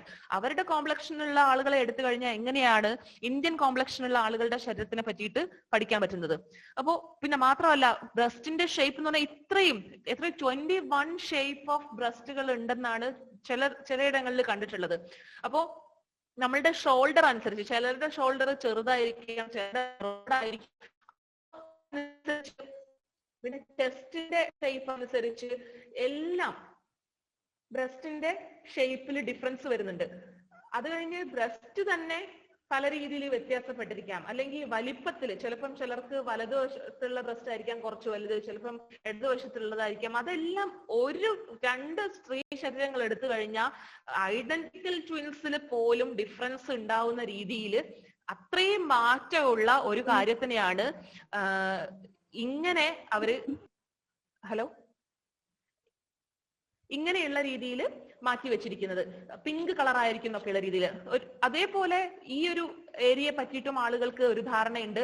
നമ്മളുടെ ചുണ്ടിന്റെ കളറ്, ചുണ്ടിന്റെ കളറ് റോസ് കളർ ആണെങ്കിൽ നമ്മളുടെ നിപ്പിളിന്റെ കളറ്, നമ്മളുടെ പ്രൈവറ്റ് പാർട്സിന്റെ കളറൊക്കെ ആ കളറായിരിക്കും. അങ്ങനെയല്ല, ഈവൻ ഒരേ പീരീഡ്സ്, അതായത് ഒരു ആർത്തവചക്രത്തിന്റെ പല സമയങ്ങളിൽ പല കളറായിട്ട്, അല്ലെങ്കിൽ അത് ബ്ലഡ് ഫ്ലോ അനുസരിച്ച്, അല്ലെങ്കിൽ പ്രഗ്നന്റ് ആയിരിക്കുമ്പോൾ ഉള്ള മാറ്റങ്ങൾ വെച്ച് ചിലപ്പം വളരെ ബ്ലൂയിഷ് ആയിട്ടുള്ള കളർ പോലും ആയിട്ട് മാറുന്നുണ്ട്. അതുപോലെ ഒരു അഡോളസൻ പീരീഡിലുള്ള ഒരു കളർ ആയിരിക്കില്ല നമ്മൾ ഒരു റീപ്രൊഡക്റ്റീവ് ഏജിൽ അല്ലെങ്കിൽ അഡോളസൻ പീരീഡ് കഴിഞ്ഞിട്ടുള്ള സമയത്ത്, ഈവൻ പീരീഡ്സിന്റെ സമയത്ത് ഒരു കളർ ആയിരിക്കില്ല. അത് കഴിഞ്ഞ് ആർത്തവ വിരാമത്തിനോട് അടുക്കുമ്പോഴത്തേക്കും ചിലപ്പോൾ അതിന്റെ വലിപ്പത്തിൽ മാറ്റം വരും.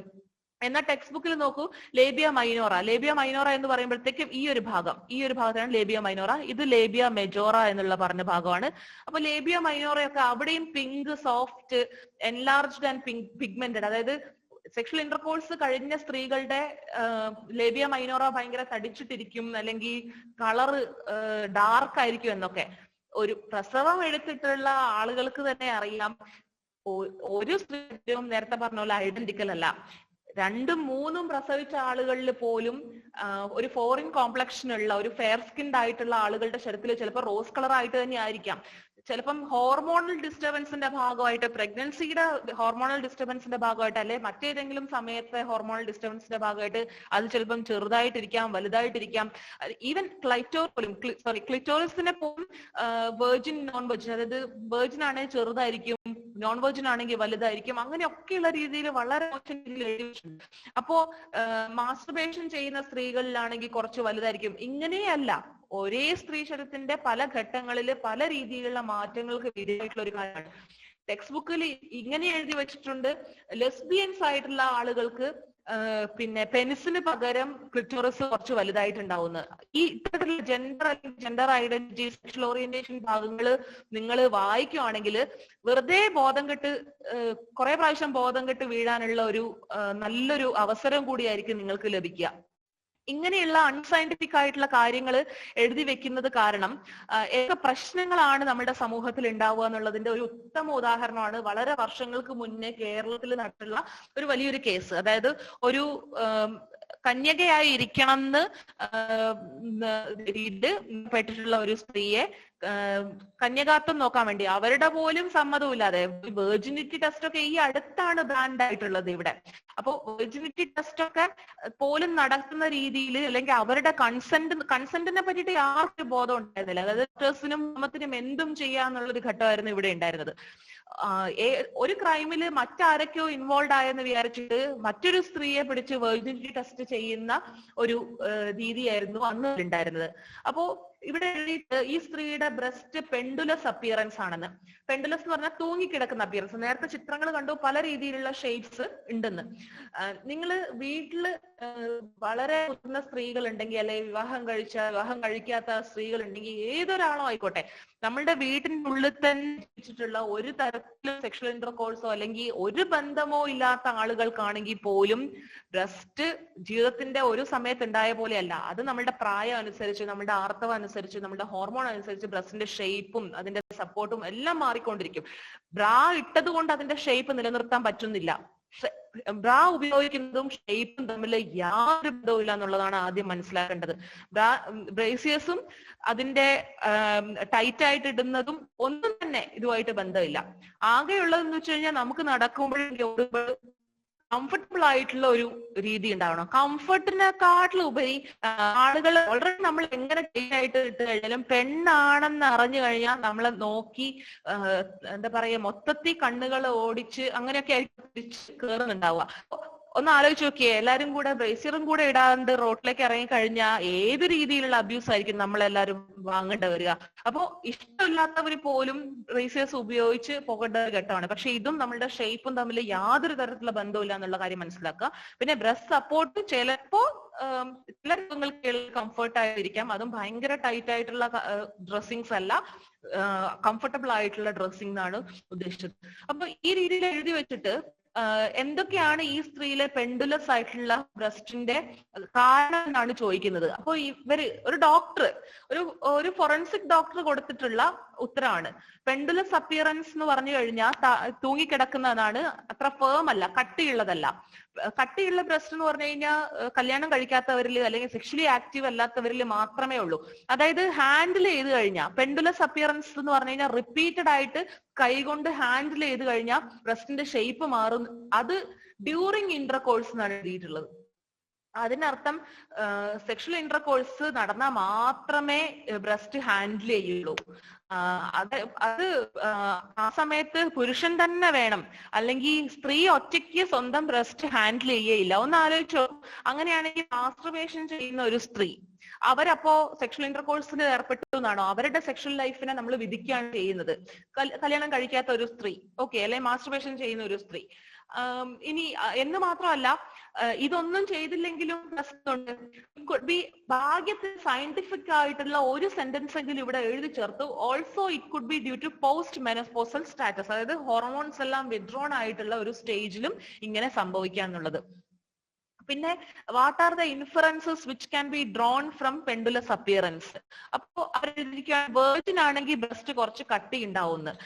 വേർജിൻ ആയിട്ടുള്ള എത്രയോ പേര് ഉണ്ട്, ഓക്കെ, വേർജിൻ ആയിക്കുമ്പോൾ എത്രയോ പേരുണ്ട്. അതിൽ തന്നെ ശരീരത്തിൽ തടിയുള്ളവരുണ്ട്, തടി ഇല്ലാത്തവരുണ്ട്. ബ്രസ്റ്റിന്റെ ഷേപ്പിൽ ഇപ്പൊ ഷോൾഡർ വളരെ ബ്രോഡ് ആയിട്ടുള്ള വളരെ മെലിഞ്ഞ ഒരാളാണെങ്കിൽ തന്നെ ഒരു പക്ഷെ ബ്രസ്റ്റ് കുറച്ച് ഫ്ലാസിഡ് ആയിട്ട് കിടക്കുന്നല്ലോ. കാരണം ഷോൾഡർ ബ്രോഡായി കിടക്കുന്തോറും ബ്രസ്റ്റിന്റെ ആ ഒരു റൂട്ടിന്റെ അതും വൈഡ് ആയിട്ടായിരിക്കും ഉണ്ടാവും. കുറച്ച് ഫ്ലാസിഡ് ആയിട്ടായിരിക്കാം, അല്ലെങ്കിൽ അയഞ്ഞു കിടക്കുന്നതായിട്ടുള്ള രീതിയിലായിരിക്കാം ബ്രസ്റ്റ് ആവുക. അപ്പൊ എങ്ങനെയാണ് നമ്മള് അങ്ങനെ ഒരു സ്ത്രീയെ, അവര് വേർജിൻ അല്ല, കണ്ടോ ബ്രസ്റ്റ് കണ്ടോ, അങ്ങനെയുള്ള ആ രീതിയിലുള്ള സ്ലട്ട് ഷേമിങ്ങും ബോഡി ഷേമിങ്ങും ഇഷ്ടം പോലെ ഉണ്ട്. അതെനിക്ക് തോന്നുന്നു ഒരു ആരൊക്കെയോ അതിനെപ്പറ്റി സംസാരിച്ചിട്ടുണ്ട്. അതിനെപ്പറ്റി അവളുടെ ബ്രസ്റ്റ് കണ്ടാ അറിയാം, കുറെ പേരുടെ കൂടെ പോയിട്ടുണ്ട്. അങ്ങനെ ഈവൻ റോഡിൽ നിൽക്കുന്ന ആളുകൾ നമ്മൾ അബ്യൂസ് ചെയ്യുന്ന പല സിറ്റുവേഷനിലൂടെ ഈ കാലത്തും പെൺകുട്ടികൾ പോകുന്നുണ്ടെന്നുള്ളതാണ് കഷ്ടം. അപ്പോ breasts are repeatedly handled during sexual intercourse and hence pendulous appearance.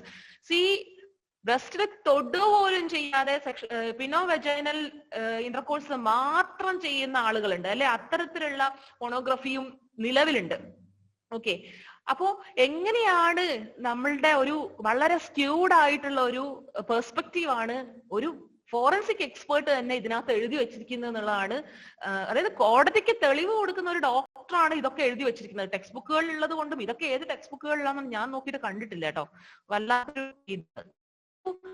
Repeated sections. അപ്പോഴത്തേക്കും ഇത് വായിക്കാൻ, അല്ലെ, ആ കേസ് അന്വേഷിക്കാൻ വരുന്ന ഉദ്യോഗസ്ഥന്റെ കിളിയും ഗരുഡനും എല്ലാം പോയിട്ടുണ്ടാവും തലേന്ന്. അയാൾക്ക് അപ്പൊ നിങ്ങൾ എന്താണ് റിപ്പീറ്റഡ് സെക്ഷൽ ഇന്റർകോഴ്സ് കൊണ്ട് ഉദ്ദേശിക്കുന്നതെന്ന് ചോദിച്ചപ്പോ, കാരണം ബ്രസ്റ്റ് എവിടെ കിടക്കുന്നു, മറ്റേത് എവിടെ കിടക്കുന്നു, അത് വജൈനൽ ഇന്റർകോഴ്സ് തന്നെയാണ്. അതുകൊണ്ട് ബ്രസ്റ്റ് ഒക്കെ അവിടെയാണ് ഇരിക്കുന്നൊരു ഇതാണ്. സയന്റിഫിക് എക്സ്പ്ലനേഷൻ കൊടുക്കുമ്പോൾ നമ്മൾ വളരെയധികം സൂക്ഷിക്കണം. ആ സൂക്ഷിക്കൽ പോലും ഇത്തരത്തിലുള്ള ഒരു സോഷ്യൽ കൺസ്ട്രക്ട് കൊണ്ട് നമുക്ക് നഷ്ടമാവുന്നു എന്നുള്ളതാണ്. വളരെ ചെറുതായിട്ടാണ് ഇതിനകത്ത് ടെക്സ്റ്റ് ഉള്ളത്, ഞാൻ വായിച്ചേക്കാം. ഓക്കെ, പിന്നെ ഹൈമന്റെ സിറ്റുവേഷൻ ഒക്കെയാണ്. എനിക്ക് പറയാൻ പറ്റുന്നില്ല ഹൈമന്റെ പറ്റിയിട്ട്. അത് സർജിക്കലി മോഡിഫൈഡ് ആണെന്ന് തോന്നുന്നു ഒക്കെയുള്ള കാര്യങ്ങളൊക്കെയാണ്, തോന്നുന്ന കാര്യങ്ങളൊക്കെയാണ് എഴുതി വെച്ചിട്ടുള്ളത്. പിന്നെ നിങ്ങളുടെ ഹിസ്റ്ററി, അതായത് നിങ്ങളുടെ എക്സാമിനേഷൻ ഫൈൻഡിങ് ഈ സബ്ജക്റ്റിന്റെ ഹിസ്റ്ററി ആയിട്ട് യോജിക്കുന്നുണ്ടോ എന്നുള്ളത് ചോദിക്കുന്നുണ്ട്. പറഞ്ഞ അവര് പറയുന്നത് അവര് ബന്ധപ്പെട്ടിട്ടില്ല എന്നാണ് ലൈംഗികമായിട്ട്. പക്ഷെ അങ്ങനെയല്ല, ഹൈമൻ പൊട്ടിയിട്ടുണ്ട്. പിന്നെ എന്താ പറയാ, അതുകൊണ്ട് നമുക്ക് അവര് ആക്റ്റീവ് ആണെന്ന് വിചാരിക്കാം. ഈ സെക്ഷലി ആക്റ്റീവ് ആണെന്നുള്ള കാര്യം ചിലപ്പം എന്താ പറയാ, വജൈനയുടെ ഒരു വലിപ്പം വെച്ചിട്ട് പോലും നമുക്ക്, നേരത്തെ ഞാൻ പറഞ്ഞു പ്രസവശേഷമുള്ള എക്സസൈസ് കാരണം പ്രീ പ്രഗ്നന്റ് അവസ്ഥയിലോട്ട് പോലും നമുക്ക് നമ്മളുടെ വജൈനയെ ശക്തിപ്പെടുത്തിയെടുക്കാം. എന്ന് മാത്രമല്ല, പലപ്പോഴും വജൈനയുടെ ഉള്ളിലുള്ള മടക്കുകൾ, അതൊക്കെ പ്രസവ സമയത്ത്, എസ്പെഷ്യലി വജൈനൽ ഡെലിവറി നടക്കുമ്പോഴാണ് അതൊക്കെ നഷ്ടപ്പെട്ടേക്കാം. പക്ഷെ വിത്തിൻ ഒരു 2 to 3 വീക്സിനുള്ളിൽ അതുപോലും കുറെയൊക്കെ പാർഷ്യലി റീപ്ലേസ്ഡ് ആവുന്നുണ്ട്, വജൈനയുടെ ഉള്ളിൽ ചെറിയ മടക്കുകൾ. കാരണം കുഞ്ഞ് വരുമ്പോഴത്തേക്കും അല്ലെങ്കിൽ ആ ഒരു ഹോർമോണൽ ഇംബാലൻസ് കൊണ്ട് തന്നെ ആ മടക്കുകളൊക്കെ നഷ്ടപ്പെടുന്നുണ്ട്, ആ ഒരു ലാക്സ് ആയിട്ടിരിക്കുന്ന ഒരു പരിപാടി, ഒരു സിറ്റുവേഷൻ കൊണ്ട്. അപ്പോ അതുപോലും 2-3 ആഴ്ചക്കുള്ളിൽ റീപ്ലേസ് ആവുന്ന സമയത്താണ് ഇവര് ഹൈമൻ മാത്രം വെച്ചിട്ട് ഇങ്ങനെയൊരു ഒപ്പീനിയൻ കൊടുക്കുന്നത്. അപ്പോ ഇത്തരത്തിലുള്ള, പിന്നെ മാത്രമല്ല, in this case can it serve to show or indicate artificial virgin hymenal condition?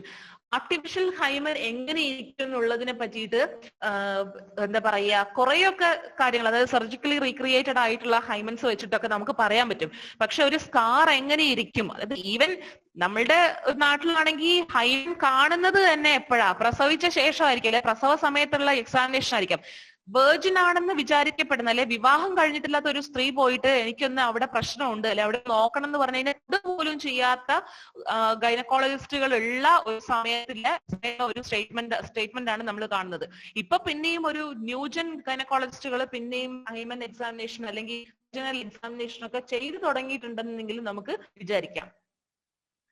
അപ്പൊ ഇതൊക്കെയാണ് ഹൈമനെ പറ്റിയിട്ടൊക്കെ നമ്മൾ വളരെ സ്ക്യൂ ആയിട്ടുള്ള അഭിപ്രായങ്ങൾ വെച്ചു കഴിഞ്ഞാലുള്ള പ്രശ്നങ്ങൾ.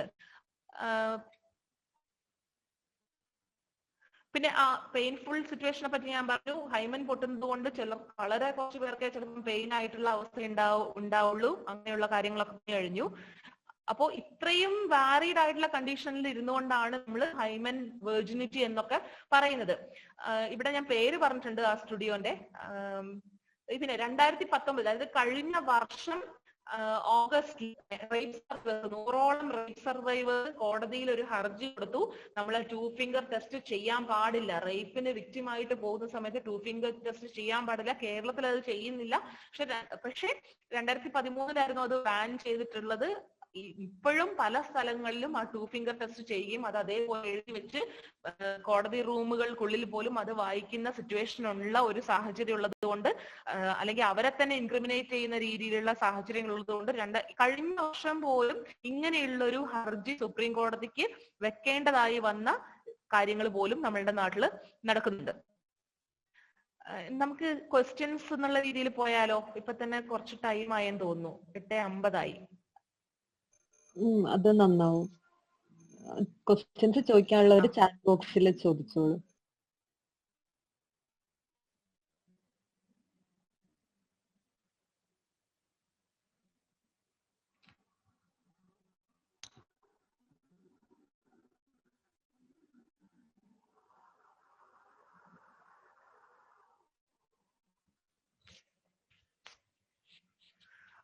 ഇവിടെ നെറ്റ്വർക്കിന്റെ പ്രശ്നം എന്താ വെച്ച് കഴിഞ്ഞാൽ നെറ്റ് ഉണ്ട്, പക്ഷെ ഇവിടെ സൈക്ലോൺ ഇഷ്യൂ ഉണ്ട്. അപ്പോ അതുകൊണ്ടായിരിക്കാം.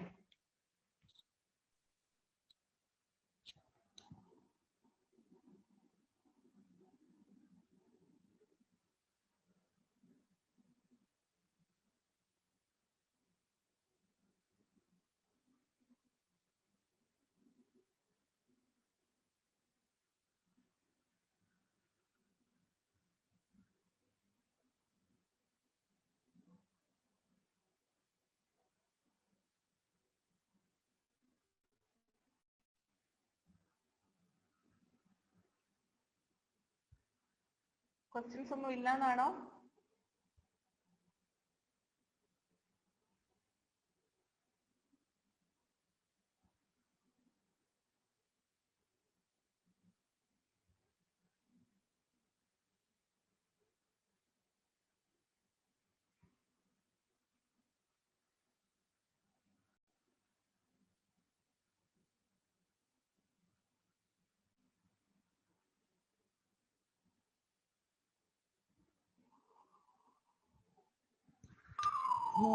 ക്വസ്റ്റ്യൻസ് ഒന്നും ഇല്ലെങ്കിൽ വൈൻഡപ്പ് ചെയ്താലോ?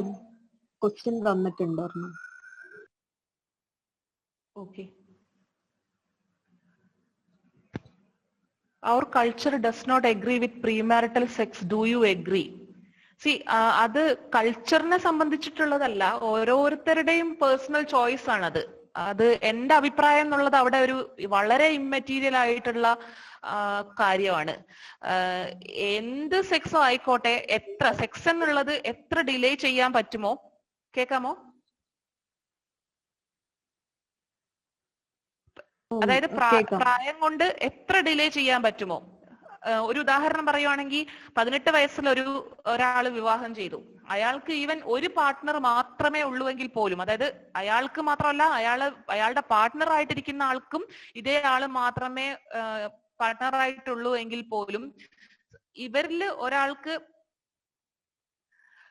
അതായത് ഈ പാർട്ട്ണർക്ക് ഹ്യൂമൻ പാപ്പിലോമ വൈറസ് എന്ന് പറഞ്ഞൊരു വൈറസ് അവരുടെ ശരീരത്തിലോട്ട് കടക്കുകയാണെങ്കിൽ അതിനവിടെ ഇരുന്ന് ശരീരത്തിൽ മാറ്റങ്ങൾ ഉണ്ടാക്കുകയും ഭാവിയിൽ സെർവിക്സ് ക്യാൻസർ, അതായത് ഇന്ത്യയിലെ ഏറ്റവും കൂടുതൽ സ്ത്രീകൾ ക്യാൻസർ കാരണം മരിക്കുന്നതിൽ രണ്ടാമത്തെ കാരണമായിട്ടുള്ള സെർവിക്സ് ക്യാൻസർ ഉണ്ടാവാനുള്ള സാധ്യത അവിടെയുണ്ട്.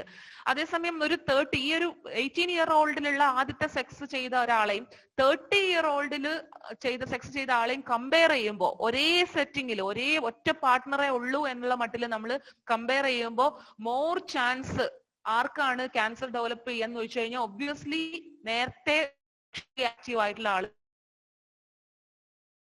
പ്രീമാരിറ്റൽ ഓർ പോസ്റ്റ്മാരിറ്റൽ എന്നുള്ളതല്ല, marriage cannot save you from എന്താ പറയാ സെർവൈക്കൽ ക്യാൻസർ.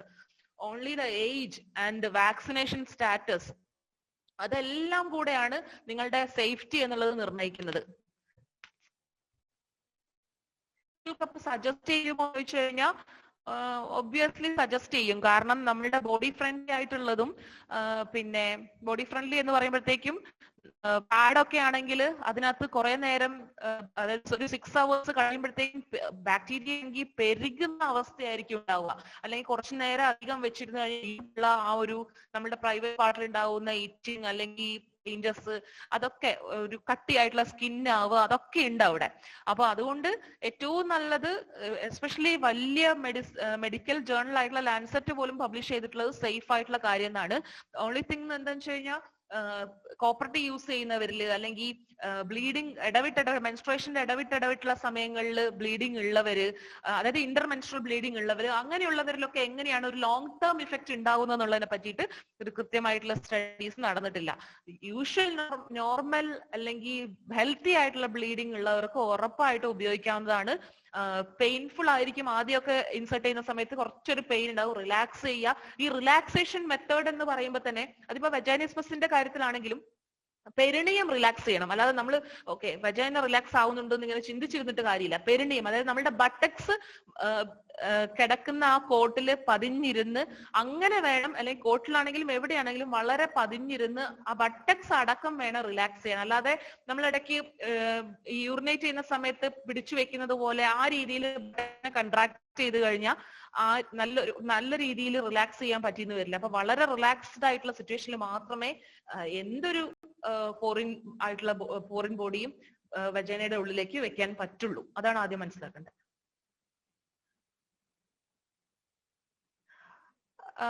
മെഡിക്കൽ ഫീൽഡിൽ എന്തെങ്കിലും ചേഞ്ച് ഉണ്ടോ എന്ന് ചോദിച്ചു കഴിഞ്ഞാൽ, അതായത് മെഡിക്കൽ ടെക്സ്റ്റ് ബുക്കിനെ സംബന്ധിച്ച് കുറെ എന്താ പറയാ ലെറ്റേഴ്സ് പോയിട്ടുണ്ട്. ഒരു ഡോക്ടർ ഉണ്ട് പോണ്ടിച്ചേരിയിലുള്ള, അവര് അതിനെതിരെയുള്ള ഒരു കേസ് ഫയൽ ചെയ്തിട്ടുണ്ട്. പക്ഷെ ഇതുവരെ മാറ്റങ്ങളൊന്നും, അല്ലെങ്കിൽ അത് എഴുതാൻ പാടില്ലെന്നോ അല്ലെങ്കിൽ ജെൻഡർ സ്റ്റഡീസിലുള്ള ആളുകൾ മാത്രമേ അത് എഴുതാൻ പാടുന്നോ അങ്ങനെയുള്ള ഒരു സ്റ്റാറ്റ്യൂട്ട് ഇതുവരെ വന്നിട്ടില്ല. കണ്ടിന്യൂസ് ആയിട്ട് അതിനെ ചലഞ്ച് ചെയ്തുകൊണ്ടിരിക്കുന്ന ഒരു സ്റ്റേജിൽ മാത്രമേ അത് എത്തിയിട്ടുള്ളൂ. പീരീഡ് പെയിനും ടൈപ്പ് ഓഫ് ഹൈമനും തമ്മിൽ ബന്ധവുമില്ല. പക്ഷെ ചിലപ്പോ ചില ടാഗ്സ് ഓഫ് ഹൈമൻ ഉണ്ടാവും. അതായത് ആ ഡെവലപ്മെന്റൽ സ്റ്റേജിൽ ചിലപ്പോൾ ഇമ്പാക്റ്റഡ് ആയിട്ട് കിടക്കുന്ന ചെറിയ ടാഗ് ഓഫ് ടിഷ്യൂ ഉണ്ടാവും എന്നാണ് കണ്ടിട്ടുള്ളത് ഇതിനെ പറ്റി നോക്കിയപ്പോൾ. അപ്പൊ അങ്ങനെയാണെങ്കിൽ ഒരു ഇൻഫ്ലമേഷന് സാധ്യത ഉണ്ടാവുന്നു. അല്ലെങ്കിൽ ചില സമയത്ത് ഗർഭാശയത്തിലുള്ള പോലെയുള്ള ഭാഗങ്ങൾ, അതുപോലെയുള്ള ടിഷ്യൂസ് ചിലപ്പം ബാക്കിയുള്ള ഭാഗങ്ങളിൽ ചുറ്റിപ്പിടിച്ചിരിക്കുക എന്നുള്ളത് കൊണ്ടും അങ്ങനെ ആവുമ്പോൾ ഈ പെയിൻ ഉണ്ടാവുന്നു കേട്ടിട്ടുണ്ട്. അപ്പോ പീരീഡ്സ് പെയിനും ഇതുമായിട്ട് യൂഷ്വലി അങ്ങനെ ബന്ധം വരാറില്ല. പിന്നെ ഭയങ്കര ടൈറ്റ് ആയിട്ട്, അതായത് വെജൈനിസ്മസ് അല്ലെങ്കിൽ നമുക്ക് മെൻസ്ട്രൽ ടാമ്പൂൺസ് ഇൻസേർട്ട് ചെയ്യാൻ ഒരുപാട് നമുക്ക് ആഗ്രഹമുണ്ട്, പക്ഷെ എന്നാൽ നമുക്കത് പറ്റുന്നില്ല എന്നൊരു സിറ്റുവേഷൻ ആണെങ്കിൽ ഈവൻ നമ്മൾക്ക് പെരിനിയോറാഫി, അതായത് കുറച്ചൊന്ന് വൈഡൻ ചെയ്യിക്കാവുന്ന സർജറീസ് പോലും നമ്മളുടെ നാട്ടിൽ അവൈലബിൾ ആണ്. പക്ഷെ എത്രത്തോളം നമ്മളുടെ ഗൈനക്കോളജിസ്റ്റുകൾ അത് ചെയ്യും എന്നുള്ള കാര്യത്തിൽ അറിയില്ല. Even suppose to be a virgin എന്ന് പറഞ്ഞിട്ടുള്ള ഒരാൾ ചെന്നിട്ട് എനിക്ക് മെൻസ്ട്രൽ കപ്പ് ഇൻസേർട്ട് ചെയ്യണം, അതുകൊണ്ട് നിങ്ങൾ അതിനെ വൈഡൻ ചെയ്ത് തരണം എന്ന് പറഞ്ഞു കഴിഞ്ഞാൽ ആക്ച്വലി എത്തിക്കലി നിങ്ങൾ എന്താ റൈറ്റ് ഉണ്ട്, പക്ഷെ നാട്ടിലെ കൾച്ചർ കൊണ്ട് എത്രത്തോളം പറ്റുന്നറിയില്ല. 2 finger ടെസ്റ്റ് എന്ന് പറഞ്ഞു കഴിഞ്ഞാൽ വജൈനയുടെ വലിപ്പം നോക്കാൻ വേണ്ടിയിട്ട്, അല്ലെങ്കിൽ എത്രത്തോളം അതിനകത്തേക്ക് സ്ഥലം ഉണ്ടെന്ന് നോക്കാൻ വേണ്ടിയിട്ട് 2 വിരല് വെച്ചിട്ട് വജൈനയുടെ ഉള്ളിലോട്ട് വെച്ച് പറയുന്നത്. അപ്പൊ 1 ഫിംഗർ ലൂസ് ആണ്, 1 ഫിംഗർ ടൈറ്റ് ആണ്, 2 ഫിംഗർ ലൂസ് ആണ്, അങ്ങനെയൊക്കെയുള്ള രീതിയിൽ. അപ്പൊ 2 ഫിംഗർ ലൂസ് ആണെന്ന് പറയുമ്പോഴത്തേക്കും അവർ മുന്നേ എന്താ പറയാ ലൈംഗിക ബന്ധത്തിൽ ഏർപ്പെട്ടിട്ടുണ്ടെന്ന്. പക്ഷെ അത് നമുക്ക് പറയാൻ പറ്റില്ല, ലൈംഗിക ബന്ധം തന്നെയാണോ മാസ്റ്റുർബേഷൻ ആണോ ഒന്നും പറയാൻ പറ്റില്ല. അപ്പൊ അതുകൊണ്ട് മാത്രമല്ല, ഏജ് കൂടുന്തോറും ലൈംഗിക ബന്ധം ഇല്ലെങ്കിൽ പോലും വജൈനയുടെ കുറച്ച് റിലാക്സേഷൻ കാരണം കുറച്ച് വലുതാവാനുള്ള സാധ്യതയുണ്ട്, ഒരു ലിറ്ററൽ സാധ്യത അവിടെ ഉണ്ട്. അപ്പോ അതും കൂടെ കൺസിഡർ ചെയ്തിട്ടാണ്, എല്ലാ സയന്റിഫിക്കലി മാത്രമേ നമ്മൾ പറയാവുള്ളൂ എന്നുള്ളത് കൊണ്ടാണ് അത് ബാൻ ചെയ്തത്. പീരീഡ് സമയത്ത് പെയിൻ മാനേജ്മെന്റിനെ പറ്റിയാണെങ്കിൽ ഇഷ്ടംപോലെ രീതിയിലുള്ള പെയിൻ കില്ലേഴ്സ് ഉണ്ട്, സേഫ് ആയിട്ടുള്ള കില്ലേഴ്സ് ഉണ്ട്. അപ്പൊ എന്തെങ്കിലും അബ്നോർമാലിറ്റി ഉണ്ട് അല്ലെങ്കിൽ പെയിൻ മാത്രമാണ് നിങ്ങളുടെ പ്രശ്നം എങ്കിൽ ഉറപ്പായിട്ടും നിങ്ങൾ ഡോക്ടറിനെ കാണുക, സ്കാൻ എടുക്കുക, പ്രശ്നങ്ങളൊന്നുമില്ലാന്ന് ഉറപ്പുവരുത്തുക. പ്രശ്നങ്ങളൊന്നുമില്ലാന്ന് ഉറപ്പുവരുത്തുകയാണെങ്കിൽ നമുക്ക് സേഫ് ആയിട്ടുള്ള പെയിൻ കില്ലേഴ്സ് മാസത്തിൽ 2-3 ദിവസം ഉപയോഗിച്ചു കഴിഞ്ഞാലും ഒരു കുഴപ്പമില്ല. പെയിൻ എക്സ്പീരിയൻസ്ഡ് ബൈ ഡിഫറെന്റ്, അത് പെയിൻ പീരീഡ്സിന്റെ സമയത്ത് മാത്രമല്ല, ഏത് പെയിനോടും നമ്മൾക്ക് സബ്ജക്റ്റീവ് ആയിട്ടുള്ള റെസ്പോൺസ് മാത്രമേ ഉള്ളൂ. ഇപ്പൊ ചിലര് പറയുന്ന കേട്ടിട്ടുണ്ട്, എനിക്കും ഉണ്ട് ഗർഭപാത്രം, ഞാനും പ്രസവിച്ചിട്ടുണ്ട്, ഞാൻ ഇത്രയൊന്നും കരഞ്ഞിട്ടില്ല എന്നൊക്കെ. അങ്ങനെയൊന്നും നമുക്ക് ആരെയും അസസ് ചെയ്യാൻ പറ്റില്ല. ഓരോരുത്തർക്കും ആ പെയിനോടുള്ള റെസ്പോൺസ് വേറെ വേറെയാണ്. അപ്പോ അത് മാനിക്കുക. അത് അവരുടെ സഹനക്കുറവ് കൊണ്ടോ അല്ലെ മാനസികമായിട്ടുള്ള പ്രശ്നമോ അങ്ങനെയൊന്നും അല്ല. യെസ്, അപ്പോ അതനുസരിച്ച് നമ്മൾ ചെയ്യേണ്ടതുണ്ട്. നന്ദു ചോദിച്ചിട്ടുണ്ട് ഡോക്ടറാണോന്ന്. ഞാൻ ഡോക്ടറാണ്, ഫോറൻസിക് മെഡിസിനിലാണ് MD ചെയ്തിട്ടുള്ളത്. MBBS-ഉം MD ഫോറൻസിക് മെഡിസിനും Trivandrum medical college, government medical കോളേജിൽ നിന്നാണ് ചെയ്തിട്ടുള്ളത്. മെൻസ്ട്രൽ കപ്പ് സേഫ് ആണെന്ന് തന്നെയാണ് പറഞ്ഞിട്ടുള്ളത്. കാരണം ഇനേർട്ട് ആയിട്ടുള്ള ഒബ്ജക്റ്റ് ആണ്. ഇനേർട്ട് ആയിട്ടുള്ള ഒബ്ജക്റ്റ് ആയതുകൊണ്ട് തന്നെ ബോഡി ആയിട്ട് പ്രതിപ്രവർത്തനങ്ങൾ ഒന്നും തന്നെ ഇല്ല. നമുക്ക് ഈസി ആയിട്ട് ഇൻസേർട്ട് ചെയ്യാം. എൻവയോൺമെന്റൽ പൊല്യൂഷൻ ഇല്ല, നമ്മൾക്കും പ്രശ്നങ്ങളൊന്നുമില്ല. നമ്മൾ അതിനെ വളരെയധികം നന്നായിട്ട് കൈകാര്യം ചെയ്താൽ മാത്രം മതി. അതായത് അതിന്റെ കുറച്ച് സ്റ്റെറിലൈസേഷൻ മെത്തേഡ്സ് ഉണ്ട്, അതൊക്കെ കാര്യമായിട്ട് നോക്കുക. ചൂടുവെള്ളത്തിൽ തിളപ്പിച്ചിട്ടുള്ള സിറ്റുവേഷൻ നോക്കുക, ക്ലീൻ ചെയ്യുക. ഓരോ പ്രാവശ്യം ഓരോ ആർത്തവ ചക്രത്തിലും അത് ക്ലീൻ ചെയ്യുക. ആ രീതിയിൽ ആർത്തവം കഴിഞ്ഞു കഴിഞ്ഞാലും ആ രീതിയിൽ ക്ലീൻ ചെയ്തിട്ട് എടുത്തു വയ്ക്കുക. ഓരോ പ്രാവശ്യം ഇൻസേർട്ട് ചെയ്യുന്നതിന് മുന്നേയും അത് കഴുകാൻ പറ്റുന്ന സാഹചര്യമാണെങ്കിൽ നമുക്ക് കഴുകാവുന്നതാണ് വൃത്തിയിൽ. അല്ലെങ്കിൽ അങ്ങനെ ഒരു വെള്ളമില്ലാത്ത അവസ്ഥയിലാണെങ്കിൽ കഴുകിയില്ലെങ്കിലും കുഴപ്പമില്ല, വെള്ളമില്ലാത്ത സാഹചര്യത്തിൽ മാത്രം.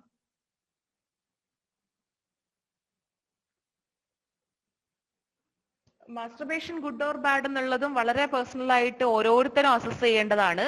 ബാഡ് ആവുന്നത് എപ്പോഴാണെന്ന് വെച്ച് കഴിഞ്ഞാൽ അത് എന്തായാലും ചെയ്യണമെന്ന് ആർക്കും ആരോടും പറയാൻ പറ്റില്ല. അത് ഒരാളുടെ നീഡ് മാത്രമാണ്. അയാൾക്കത് ചെയ്യണോ, ഓക്കെ ഫൈൻ, ചെയ്തു കഴിഞ്ഞാൽ സ്ട്രെസ് റിലീഫ് ഉണ്ടെങ്കിൽ അത് അയാളെ സംബന്ധിച്ച്. ചിലർക്ക് സ്ട്രെസ് റിലീഫ് ഉണ്ടാവണമെന്നില്ല. മാത്രമല്ല ഇതെല്ലാം വളരെ എന്താ പറയാ സോഷ്യലി ആയിട്ടുള്ള അല്ലെ റിലീജിയസ് ആയിട്ടുള്ള ഒത്തിരി സ്റ്റിഗ്മാസ് നമ്മളുടെ ഉള്ളിലുള്ളത് കൊണ്ട് തന്നെ ചിലപ്പോൾ മാസ്റ്റർബേഷൻ കഴിയുമ്പോഴത്തേക്കും ഒരുമാതിരി പാപഭാരം ഒക്കെ ചിലർക്ക് ഉണ്ടായേക്കാം. എല്ലാവർക്കും എന്നല്ല, വളരെ അപൂർവം പേർക്കെങ്കിലും ഉണ്ടായേക്കാം. ബാഡ് ആവുന്ന കണ്ടീഷൻ എപ്പാന്ന് വെച്ച് കഴിഞ്ഞാൽ മാസ്റ്റർബേഷൻ ചെയ്യാതെ ഒരു രക്ഷയില്ല. അല്ലെങ്കിൽ എവിടെയെങ്കിലും ഒക്കെ പോയിരിക്കുമ്പോ പഠിക്കാനിരിക്കുമ്പോ എന്നാ അത് ചെയ്തേക്കാം 4-5 തവണ. അത് ചെയ്താലേ പറ്റുള്ളൂ എന്നുള്ളതല്ലേ, 4-5 തവണ ചെയ്തുകൊണ്ടിരിക്കുക. അങ്ങനെ ഒരു മെന്റലി സ്ട്രെസ് ഉണ്ടാക്കുന്ന സമയത്ത് മാത്രമേ മാസ്റ്റർബേഷൻ മോശമാണെന്ന് പറയാൻ പറ്റുള്ളൂ, സയന്റിഫിക് ആയിട്ട് പറയാൻ പറ്റുള്ളൂ. അല്ലാതെ അതൊരു പാപമല്ല. പിന്നെ എന്താ പറയാ, അത് ചെയ്തത് കൊണ്ട് ഭാവിയിലെ സന്താനങ്ങൾ ഇല്ലാതെയാവില്ല, അങ്ങനത്തെ ഒരു പ്രശ്നങ്ങളും നടക്കുന്നില്ല.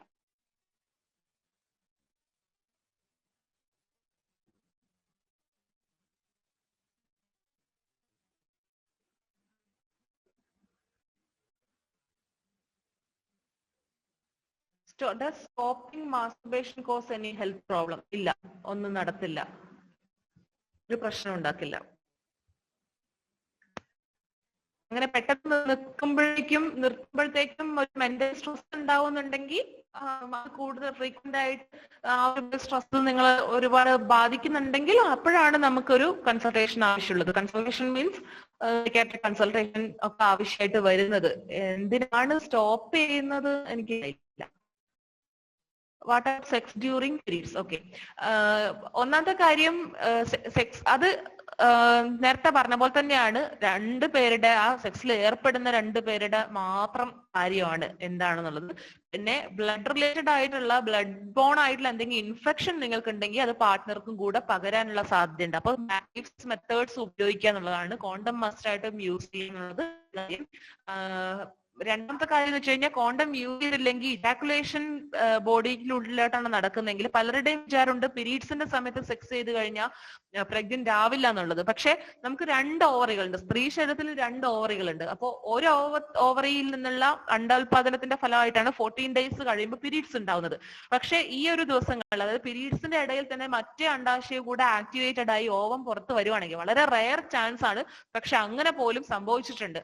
അപ്പൊ അങ്ങനെ ആവുമ്പോഴത്തേക്കും പീരീഡ്സിന്റെ ഇടയിൽ സെക്സ് ചെയ്തിട്ട് ഗർഭിണിയായി എന്ന് പറയുമ്പോഴത്തേക്കും ഈ ഗർഭം എങ്ങനെ വന്നു എന്നുള്ള രീതിയിൽ ഒരു അതിശയത്തിലോട്ടൊക്കെ പോകുന്നതായിട്ട് കണ്ടിട്ടുണ്ട്. What is actually clitoral hood? അത് ആ സ്ട്രക്ചറൽ ഒരു ഡിഫറൻസ് മാത്രമാണ്. നേരത്തെ കാണിച്ച ചിത്രത്തില് ലേബിയ മൈനോറ മുകളിലേക്ക് പോയി സ്പ്ലിറ്റ് ചെയ്ത് ആ ക്ലിറ്ററസിനെ ചുറ്റിലും ഒരു എന്താ പറയാ, ഒരു എൻവലപ്പ് പോലെ ഉണ്ടാക്കുന്നതാണ്. അപ്പോ ആക്ച്വലി പറഞ്ഞു കഴിഞ്ഞാൽ പെനിസിന്റെ ഒരു വെസ്റ്റിജിയൽ ഇല്ല, ഒരു പാരലൽ അവയവമാണ് സ്ത്രീകളിൽ ക്ലിറ്റോറിസ്, അല്ലെങ്കിൽ ക്ലിറ്റോറിസിന്റെ ഒരു പാരലൽ അവയവമാണ് ആണുങ്ങളിൽ പെനിസ് എന്ന് പറയുന്നത്. അപ്പൊ അതിന്റെ ഫോസ്കിൻ റിലേറ്റഡ് ആയിട്ട് നമുക്കൊരു അനുപൂരകമായിട്ട് പറയാൻ പറ്റുന്ന ഒരു സ്ട്രക്ചർ ആണെന്ന് മാത്രമേ. അതിന് പ്രത്യേകിച്ചൊരു എന്തെങ്കിലും ഒരു സ്ട്രക്ചറൽ ഇമ്പോർട്ടൻസോ ഒന്നും കൊടുക്കേണ്ടതായിട്ടില്ല.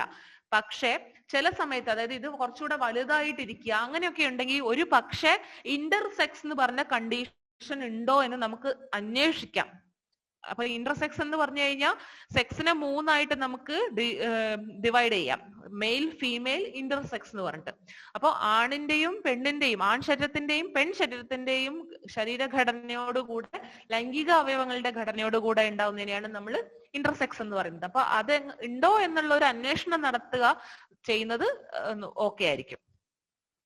സെക്സ് ഡ്യൂറിങ് പ്രഗ്നൻസി ആൻഡ് പീരീഡ്സിന്റെ സമയം ഞാൻ പറഞ്ഞു. പ്രഗ്നൻസിയുടെ സമയത്തും പൊസിഷൻ ആണെങ്കിലും അതൊരു ടമ്മി പ്രഷർ കൊടുക്കാതെ, ഒരു ഡിസ്കംഫർട്ട് ഉണ്ടാവാതെയാണ് ചെയ്യുന്നതെങ്കിൽ കുഴപ്പമില്ല. പക്ഷെ ആദ്യത്തെ ഒരു പിന്നെ എന്താ പറയാ, പ്ലാസന്റ ഡെവലപ്പ് ചെയ്യുന്ന സമയത്ത് ഏർലി സ്കാൻ വളരെ മസ്റ്റാണ്.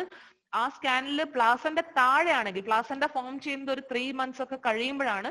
പ്ലാസന്റയുടെ പൊസിഷൻ താഴെയാണെങ്കിൽ അങ്ങനെയുള്ള സമയത്ത് സെക്സ് പാടില്ല എന്ന് ഡോക്ടർ പ്രത്യേകം പറയും.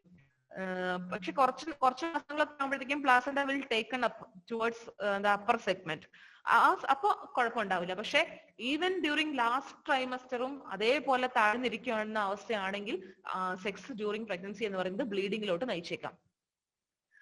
മാസ്റ്റർബേഷൻ അഫക്ട് സെക്സ് ലൈഫ് എന്ന് പറഞ്ഞു കഴിഞ്ഞാൽ ചിലർക്ക് അഫക്ട് ചെയ്തേക്കാം. അതായത് മാസ്റ്റർബേഷൻ മാത്രമാണ് ചെയ്യുന്നത് താല്പര്യമുള്ള ആളുകളൊക്കെ ഉണ്ടാവും. അപ്പം കപ്പിൾ രണ്ടുപേര് തമ്മിൽ അങ്ങേയറ്റം കമ്മ്യൂണിക്കേഷൻ ഒക്കെ ഉണ്ടെങ്കിൽ മ്യൂച്വൽ മാസ്റ്റർബേഷൻ പോലും സാധ്യമായിട്ടുള്ള രീതിയിലുള്ള ഒരു ഫ്രണ്ട്ഷിപ്പ് ഒക്കെ നമുക്ക് ഉണ്ടാക്കാവുന്നതേ ഉള്ളൂ.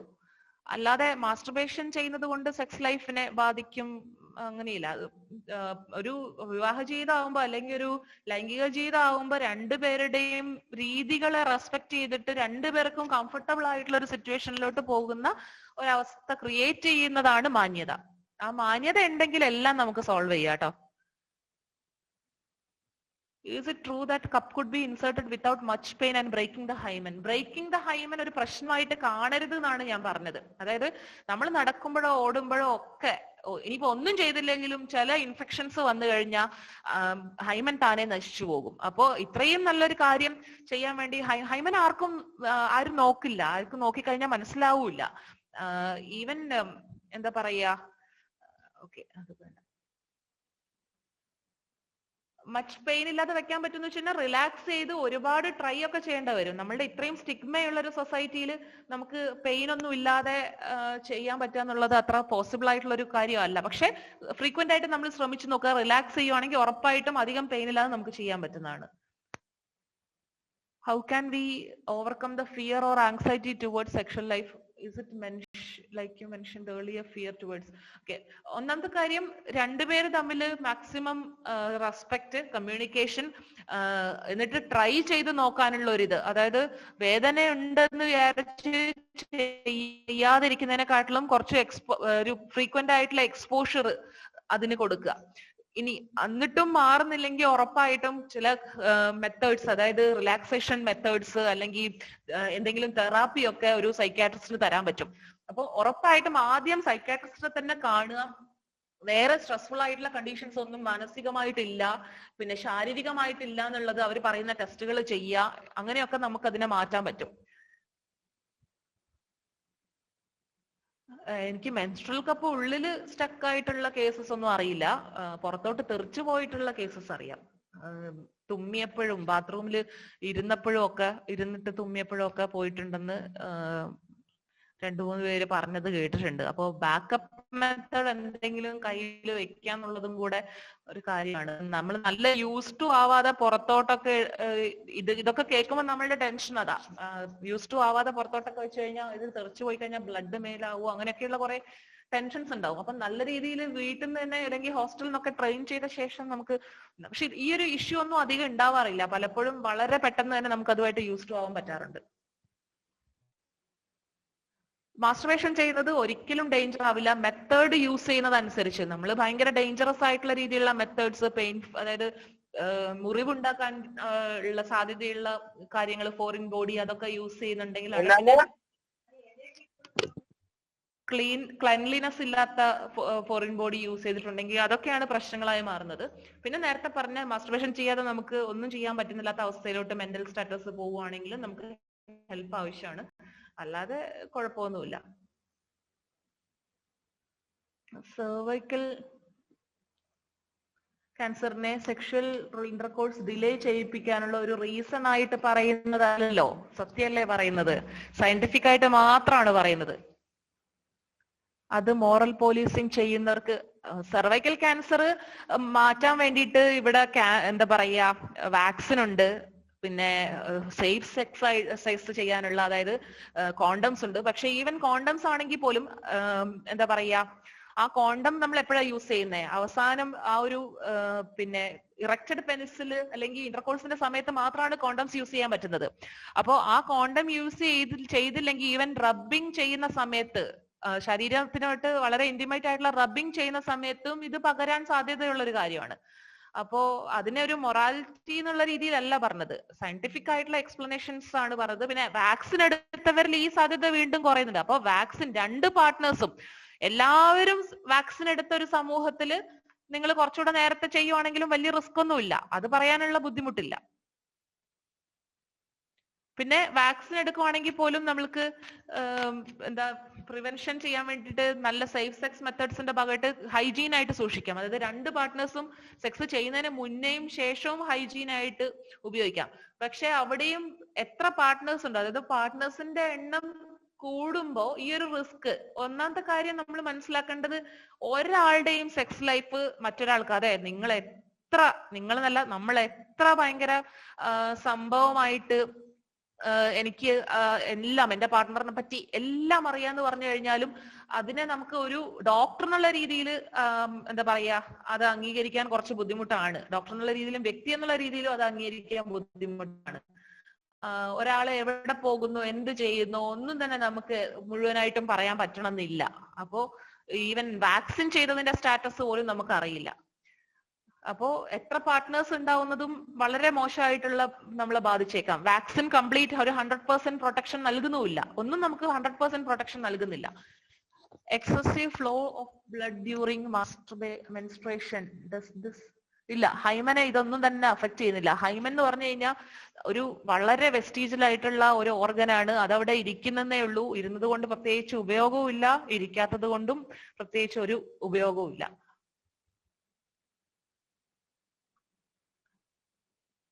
റെഗുലർ എക്സസൈസ് ഹോർമോണൽ ഇംബാലൻസിന്റെ ഒരു മെത്തേഡായിട്ട് പറയുന്നുണ്ട്. റെഗുലർ എക്സസൈസ് ചെയ്തു കഴിഞ്ഞാൽ കുറെയൊക്കെ ശരീരത്തിന്റെ ഫിറ്റ്നസ് കൂട്ടാൻ പറ്റുന്നുള്ളതേ ഉള്ളൂ. പക്ഷെ പീരീഡ് പെയിൻ എന്ന് പറയുന്നത് ചില കെമിക്കൽ സബ്സ്റ്റൻസ്, പ്രോസ്റ്റാഗ്ലാൻഡിൻസ് റിലീസ് ആവുന്നത് കൊണ്ടാണ് നമുക്ക് പീരീഡ് പെയിൻ ഉണ്ടാവുന്നത്. അപ്പോ ആ പീരീഡ് പെയിൻ തുടങ്ങുന്ന സമയത്ത് തന്നെ മരുന്ന് കഴിക്കേണ്ടതോ അത്യാവശ്യമാണ്. പെയിൻ അങ്ങ് ഉച്ചസ്ഥായിലാവുമ്പോ എന്നാ പിന്നെ ഇപ്പൊ മരുന്ന് കഴിച്ചേക്കാന്ന് പറഞ്ഞ് കഴിച്ചു കഴിഞ്ഞാൽ പ്രത്യേകിച്ച് ഉപകാരമൊന്നും ഉണ്ടാവില്ല.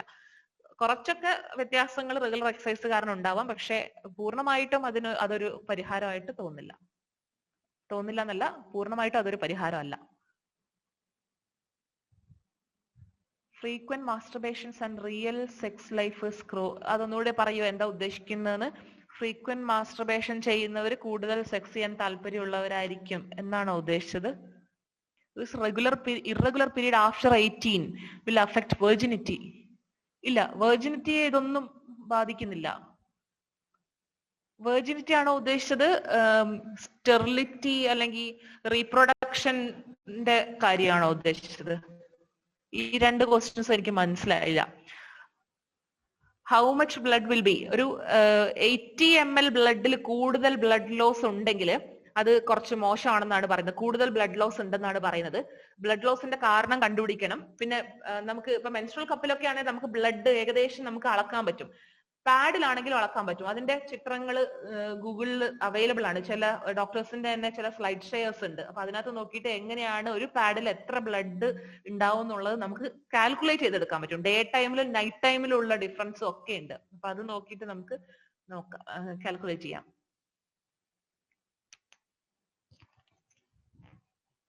Breast stimulation and vaginal wall contraction തമ്മിൽ അത് ഡിപ്പെൻഡ്സ് ഓൺ പേഴ്സൺ ആണ്. ചിലർക്ക് അങ്ങനെ ഉണ്ടായേക്കാം, ചിലർക്ക് ഉണ്ടാവില്ല. ബ്രസ്റ്റ് സ്റ്റിമുലേഷൻ എന്ന് പറഞ്ഞത് ഒരു എന്താ പറയാ, ചില ഹോർമോൺസ് പെട്ടെന്നായിട്ട് ഉണ്ടാക്കുന്ന ഒരു സിറ്റുവേഷൻ ആയതുകൊണ്ട് ചിലർക്ക് ഓക്കെ ആയിരിക്കും, റിലാക്സ്ഡ് ആയിട്ടുള്ള ഒരു സിറ്റുവേഷനിലോട്ട് എത്താറുണ്ട്. പക്ഷെ അത് എല്ലാവരിലും ഒരേപോലെ എക്സ്പെക്ട് ചെയ്തത്. Each and every person and each and every couple അതുപോലും ഡിഫറൻസ് ഉണ്ടാവും. അപ്പൊ ഒരു പേഴ്സണെ നിങ്ങൾ കണ്ടിട്ടുണ്ട് അല്ലെങ്കിൽ അവരുമായിട്ട് ബന്ധപ്പെട്ടിട്ടുണ്ട് എന്ന് വെച്ചിട്ട് അതേ രീതിയിലുള്ള ഒരു റെസ്പോൺസ് ആയിരിക്കില്ല നിങ്ങൾ തന്നെ വേറൊരാളുമായിട്ട് ബന്ധപ്പെടുന്ന സമയത്ത് ഉണ്ടാവുക. വളരെയധികം ഡിസ്പാരിറ്റി ഉണ്ടായേക്കാം. ഓക്കെ, ഇറഗുലർ പീരീഡ്സ് ആഫ്റ്റർ റീപ്രൊഡക്ഷനുമായിട്ട് ബന്ധമുണ്ടെന്ന് വെച്ചാൽ ഒന്നാമത്തെ കാര്യം, റെഗുലർ പീരീഡ് എന്ന് പറയുന്നത് ഒരു സിംറ്റം മാത്രമാണ്, ഒരു രോഗാവസ്ഥയല്ല. അപ്പൊ അത് എന്ത് രോഗം കൊണ്ടാണ് ഉണ്ടാവുന്നതെന്ന് അറിയണം.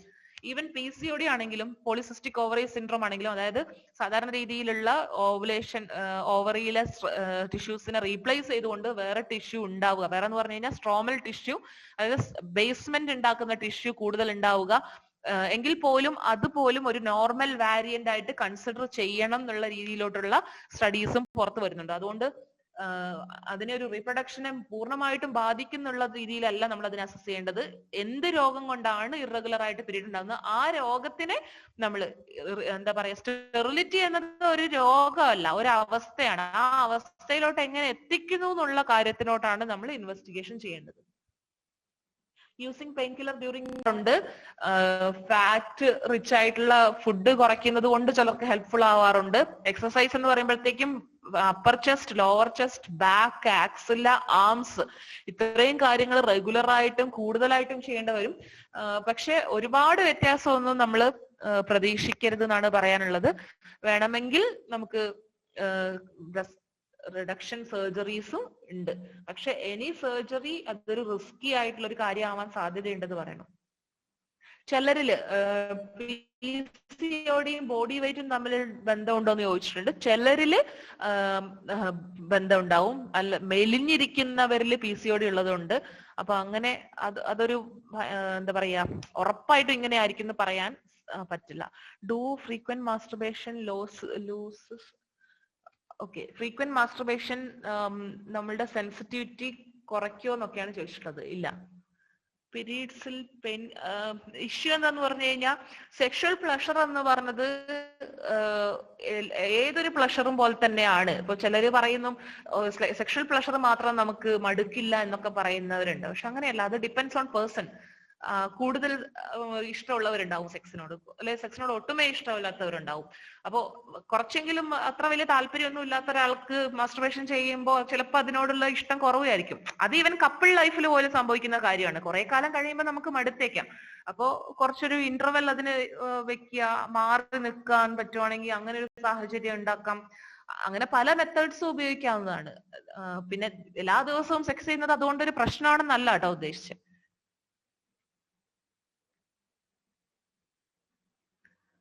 ഇല്ല, ഫ്യൂച്ചറിൽ പ്രശ്നം ഉണ്ടാക്കും, പീരീഡ് സമയത്ത് പെയിൻ കില്ലേഴ്സ് ഉപയോഗിച്ചാൽ എന്നൊക്കെ പറയുന്നതൊക്കെ വളരെ അൺസയന്റിഫിക് ആയിട്ടുള്ള വളരെ മോശം രീതിയിലുള്ള ഒരു സൊസൈറ്റി നമ്മളുടെ മുമ്പില് സ്ത്രീകൾ പെയിനൊക്കെ അനുഭവിക്കണം അല്ലെങ്കിൽ പെയിനൊക്കെ സ്വാഭാവികമല്ലേ എന്നൊക്കെ പറയുന്ന ഒരു മോശം സൊസൈറ്റിയിലായതുകൊണ്ട് നമ്മൾ കേട്ടെന്നേ ഉള്ളൂ.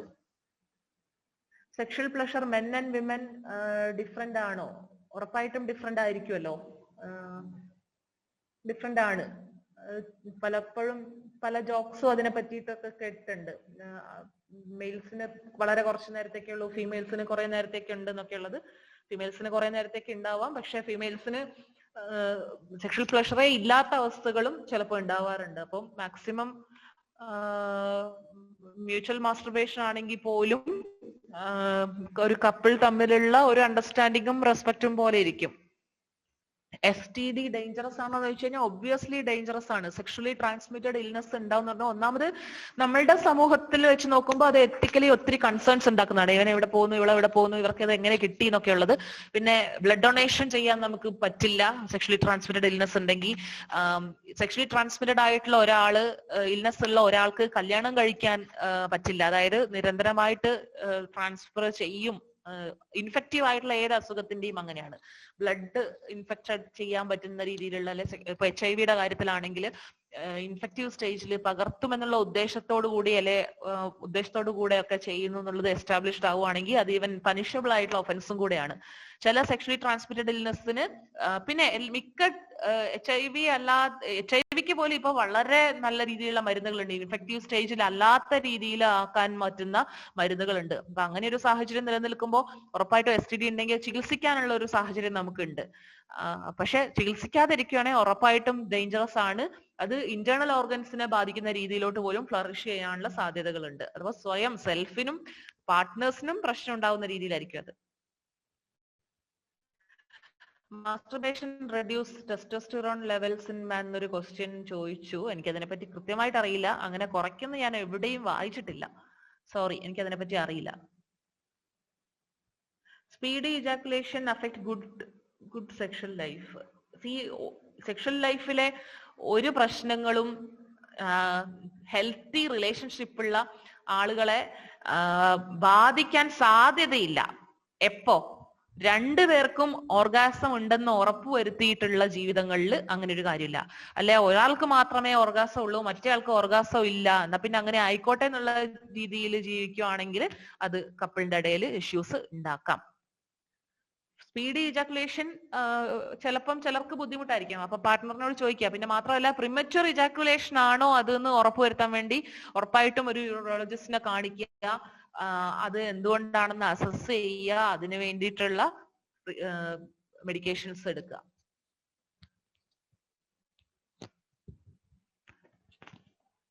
ചില ക്വസ്റ്റ്യൻസ് ഞാൻ ഒഴിവാക്കുവാണ്, കാരണം ബുദ്ധിമുട്ടാവുന്ന ഹൈമന്റെ പ്രസൻസ് കൊണ്ടല്ല. ഹൈമൻ നേരത്തെ കാണിച്ചതുപോലെ വളരെ എന്താ പറയാ ഫ്രജൈൽ ആയിട്ടുള്ള അല്ലെങ്കിൽ ഫ്ലെക്സിബിൾ ആയിട്ടുള്ള ഒരു ടിഷ്യൂ ആണ്. അതിന് യാതൊരു തരത്തിലുള്ള ബലം പിടിക്കാനോ അറിയില്ല. നമ്മള് കൺട്രാക്ട് ചെയ്ത് കഴിഞ്ഞാൽ നമ്മൾ ആ ഒരു ഭാഗം മുറുക്കെ പിടിച്ചു കഴിഞ്ഞാൽ പോലും ഹൈമന്റെ അവിടെ ഈ ഒരു പ്രഷർ വരില്ല. വജൈനൽ മസിൽസിന്റെ പ്രശ്നം കൊണ്ടാണ്, അല്ലെ നമുക്ക് അറിയാതെയോ അറിഞ്ഞുകൊണ്ടോ നമ്മൾ ഇറുക്കുന്നത് കൊണ്ടുള്ള, അറിയാതെയും വജൈനൽ മസിൽസ് കൺട്രാക്ട് ചെയ്യാം. വജൈനസ് മസിൽ മെയിൻലി അറിയാതെയുള്ള കൺട്രാക്ഷൻ ആണ്. അപ്പൊ അതുകൊണ്ടാണ് ഇൻസേർട്ട് ചെയ്യാൻ ബുദ്ധിമുട്ട്. പോളിസിസ്റ്റിക് സിൻഡ്രോം വളരെ കോമൺ ആണ്. റീസൺ എന്താന്ന് വെച്ച് കഴിഞ്ഞാൽ അത് കൃത്യമായിട്ടുള്ള റീസൺ ഒന്നും ഇതുവരെ കണ്ടുപിടിക്കാൻ പറ്റിയിട്ടില്ല. നോർമൽ വാരിയന്റ് ആണ്. അത് വളരെ പേടിച്ചിരിക്കേണ്ട കാര്യമൊന്നും അല്ല. പീരീഡ്സ് ഓവുലേഷൻ ഉണ്ടെന്നുള്ള ഉറപ്പ് വരുത്തുക, അങ്ങനെയൊക്കെയുള്ള കാര്യങ്ങൾ സ്കാൻ ചെയ്യുക, ഡോക്ടർ പറഞ്ഞ സ്റ്റിക്ക് ചെയ്യുക, ഒരു ഡോക്ടറിനെ സ്റ്റിക്ക് ചെയ്യുക. മാറി മാറി കാണിക്കുമ്പോൾ ബുദ്ധിമുട്ടാണ്. ഹൈമൻ ചിലർക്ക് റീജനറേറ്റ് ചെയ്യും എന്ന് കേട്ടിട്ടുണ്ട്, ഞാൻ കേട്ടിട്ടില്ല. ചിലപ്പോ സ്കിൻ ടാഗ്സ് ആയിട്ട്, അതായത് ഒരു ബ്രേക്ക് ചെയ്തത് അവിടെ ടാഗുകളായിട്ട് ഇരിക്കുന്നു മാത്രമേ അറിയുള്ളൂ.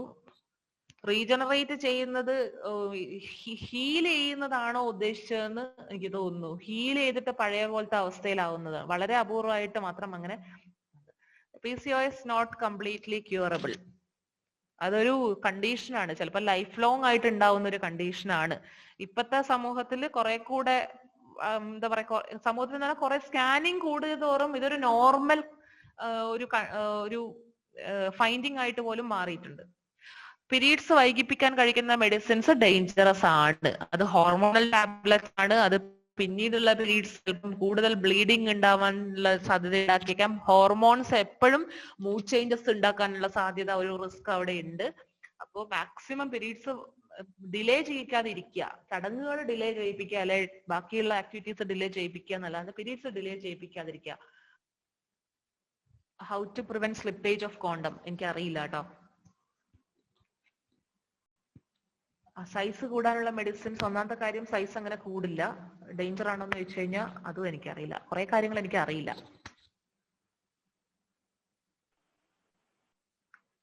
Can you die from going out of breath having multiple orgasm? അങ്ങനെ മരിക്കൂല. ഒരു level of carbon dioxide ശരീരത്തിന്റെ ഉള്ളിൽ നിറയണം. ഭയങ്കര എക്സൈറ്റ്മെന്റ് ഒക്കെ ഉണ്ടായിട്ടൊക്കെ ഉള്ള മരണം ഏത് രീതിയിലുള്ള, അത് ഈവൻ കഴുത്തിന്റെ അവിടെ ഒന്ന് ചെറിയൊരു കോൾഡ് ആയിട്ടുള്ള എയർ വന്ന് ഊതിയാൽ തന്നെ, അല്ലെങ്കിൽ ഈവൻ ഒരു ലിറ്ററേച്ചറിൽ ഒരു കാര്യം എഴുതിയിട്ടുണ്ട്, ഒരാൾ കഴുത്തിൽ കിസ് ചെയ്തപ്പോഴത്തേക്കും ഡെത്ത് സംഭവിച്ചു, വാഗൽ ഇൻഹിബിഷൻ കൊണ്ട് ഡെത്ത് സംഭവിച്ചു എന്നൊക്കെ ഉള്ളതുണ്ട്. വളരെ അപൂർവമായിട്ടുള്ള കാര്യങ്ങൾ ഉണ്ടായിട്ടുണ്ട്. അല്ലാതെ ഒരു കാർബൺ ഡൈ ഓക്സൈഡ് ഒക്കെ ഇൻഡ്യൂസ്ഡ് ആയിട്ടൊക്കെയുള്ള രീതിയിൽ നടക്കാനുള്ള സാധ്യത വളരെ കൂടുതലാണ്. ഹൈജീൻസും ഇതും തമ്മിൽ യാതൊരു ബന്ധവുമില്ല. ബിറ്റ്വീൻ മെൻ ആൻഡ് വിമൻ എന്ന് പറഞ്ഞു കഴിഞ്ഞാൽ ഒരുപാട് ദീർഘനേരമൊക്കെ വളരെ ഇറുക്കമുള്ള രീതിയിൽ ബ്ലഡ് സപ്ലൈനെ പ്രശ്നം ഉണ്ടാക്കുന്ന രീതിയിലുള്ളതാണ് ഉപയോഗിക്കുന്നതെങ്കിൽ, അല്ലാതെ കുറച്ചു നേരത്തേക്കൊക്കെ ആണെങ്കിലൊന്നും കുഴപ്പമില്ല, അല്ലെ ചില ദിവസങ്ങളിലേ ഉള്ളൂ എങ്കിലൊന്നും കുഴപ്പമുണ്ടാക്കാറില്ല. എന്നാ വൈൻഡപ്പ് ചെയ്താലോ? വൈൻഡപ്പ് ചെയ്യാം. അപ്പം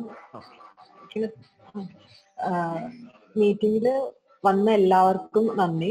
മാഡത്തിന് ഒരുപാട് നന്ദി. ഞാൻ സ്ലൈഡൊക്കെ ഇങ്ങനെ പ്രിപ്പയർ ചെയ്യുന്നൊന്നും വിചാരിച്ചില്ല. ഭയങ്കര നന്നായിരുന്നു. അതിലും സ്ലൈഡിനെക്കാട്ടിലും എനിക്ക് ഇഷ്ടപ്പെട്ടത് ക്വസ്റ്റ്യൻ ആൻസർ സെഷനാണ്. കുറെ ആള് ഹൈമെന്ന് ടോപ്പിക്കിൽ നിന്ന് വിട്ടുപോയെങ്കിലും ഒരുപാട് യൂസ് ഉള്ള കാര്യങ്ങളൊക്കെ തന്നെ നമുക്ക് കിട്ടിയത്. ഒരുപാട് യൂസ് ഉള്ളത്. അപ്പം വൈൻഡപ്പ് ചെയ്യാം. എല്ലാവർക്കും താങ്ക് യു.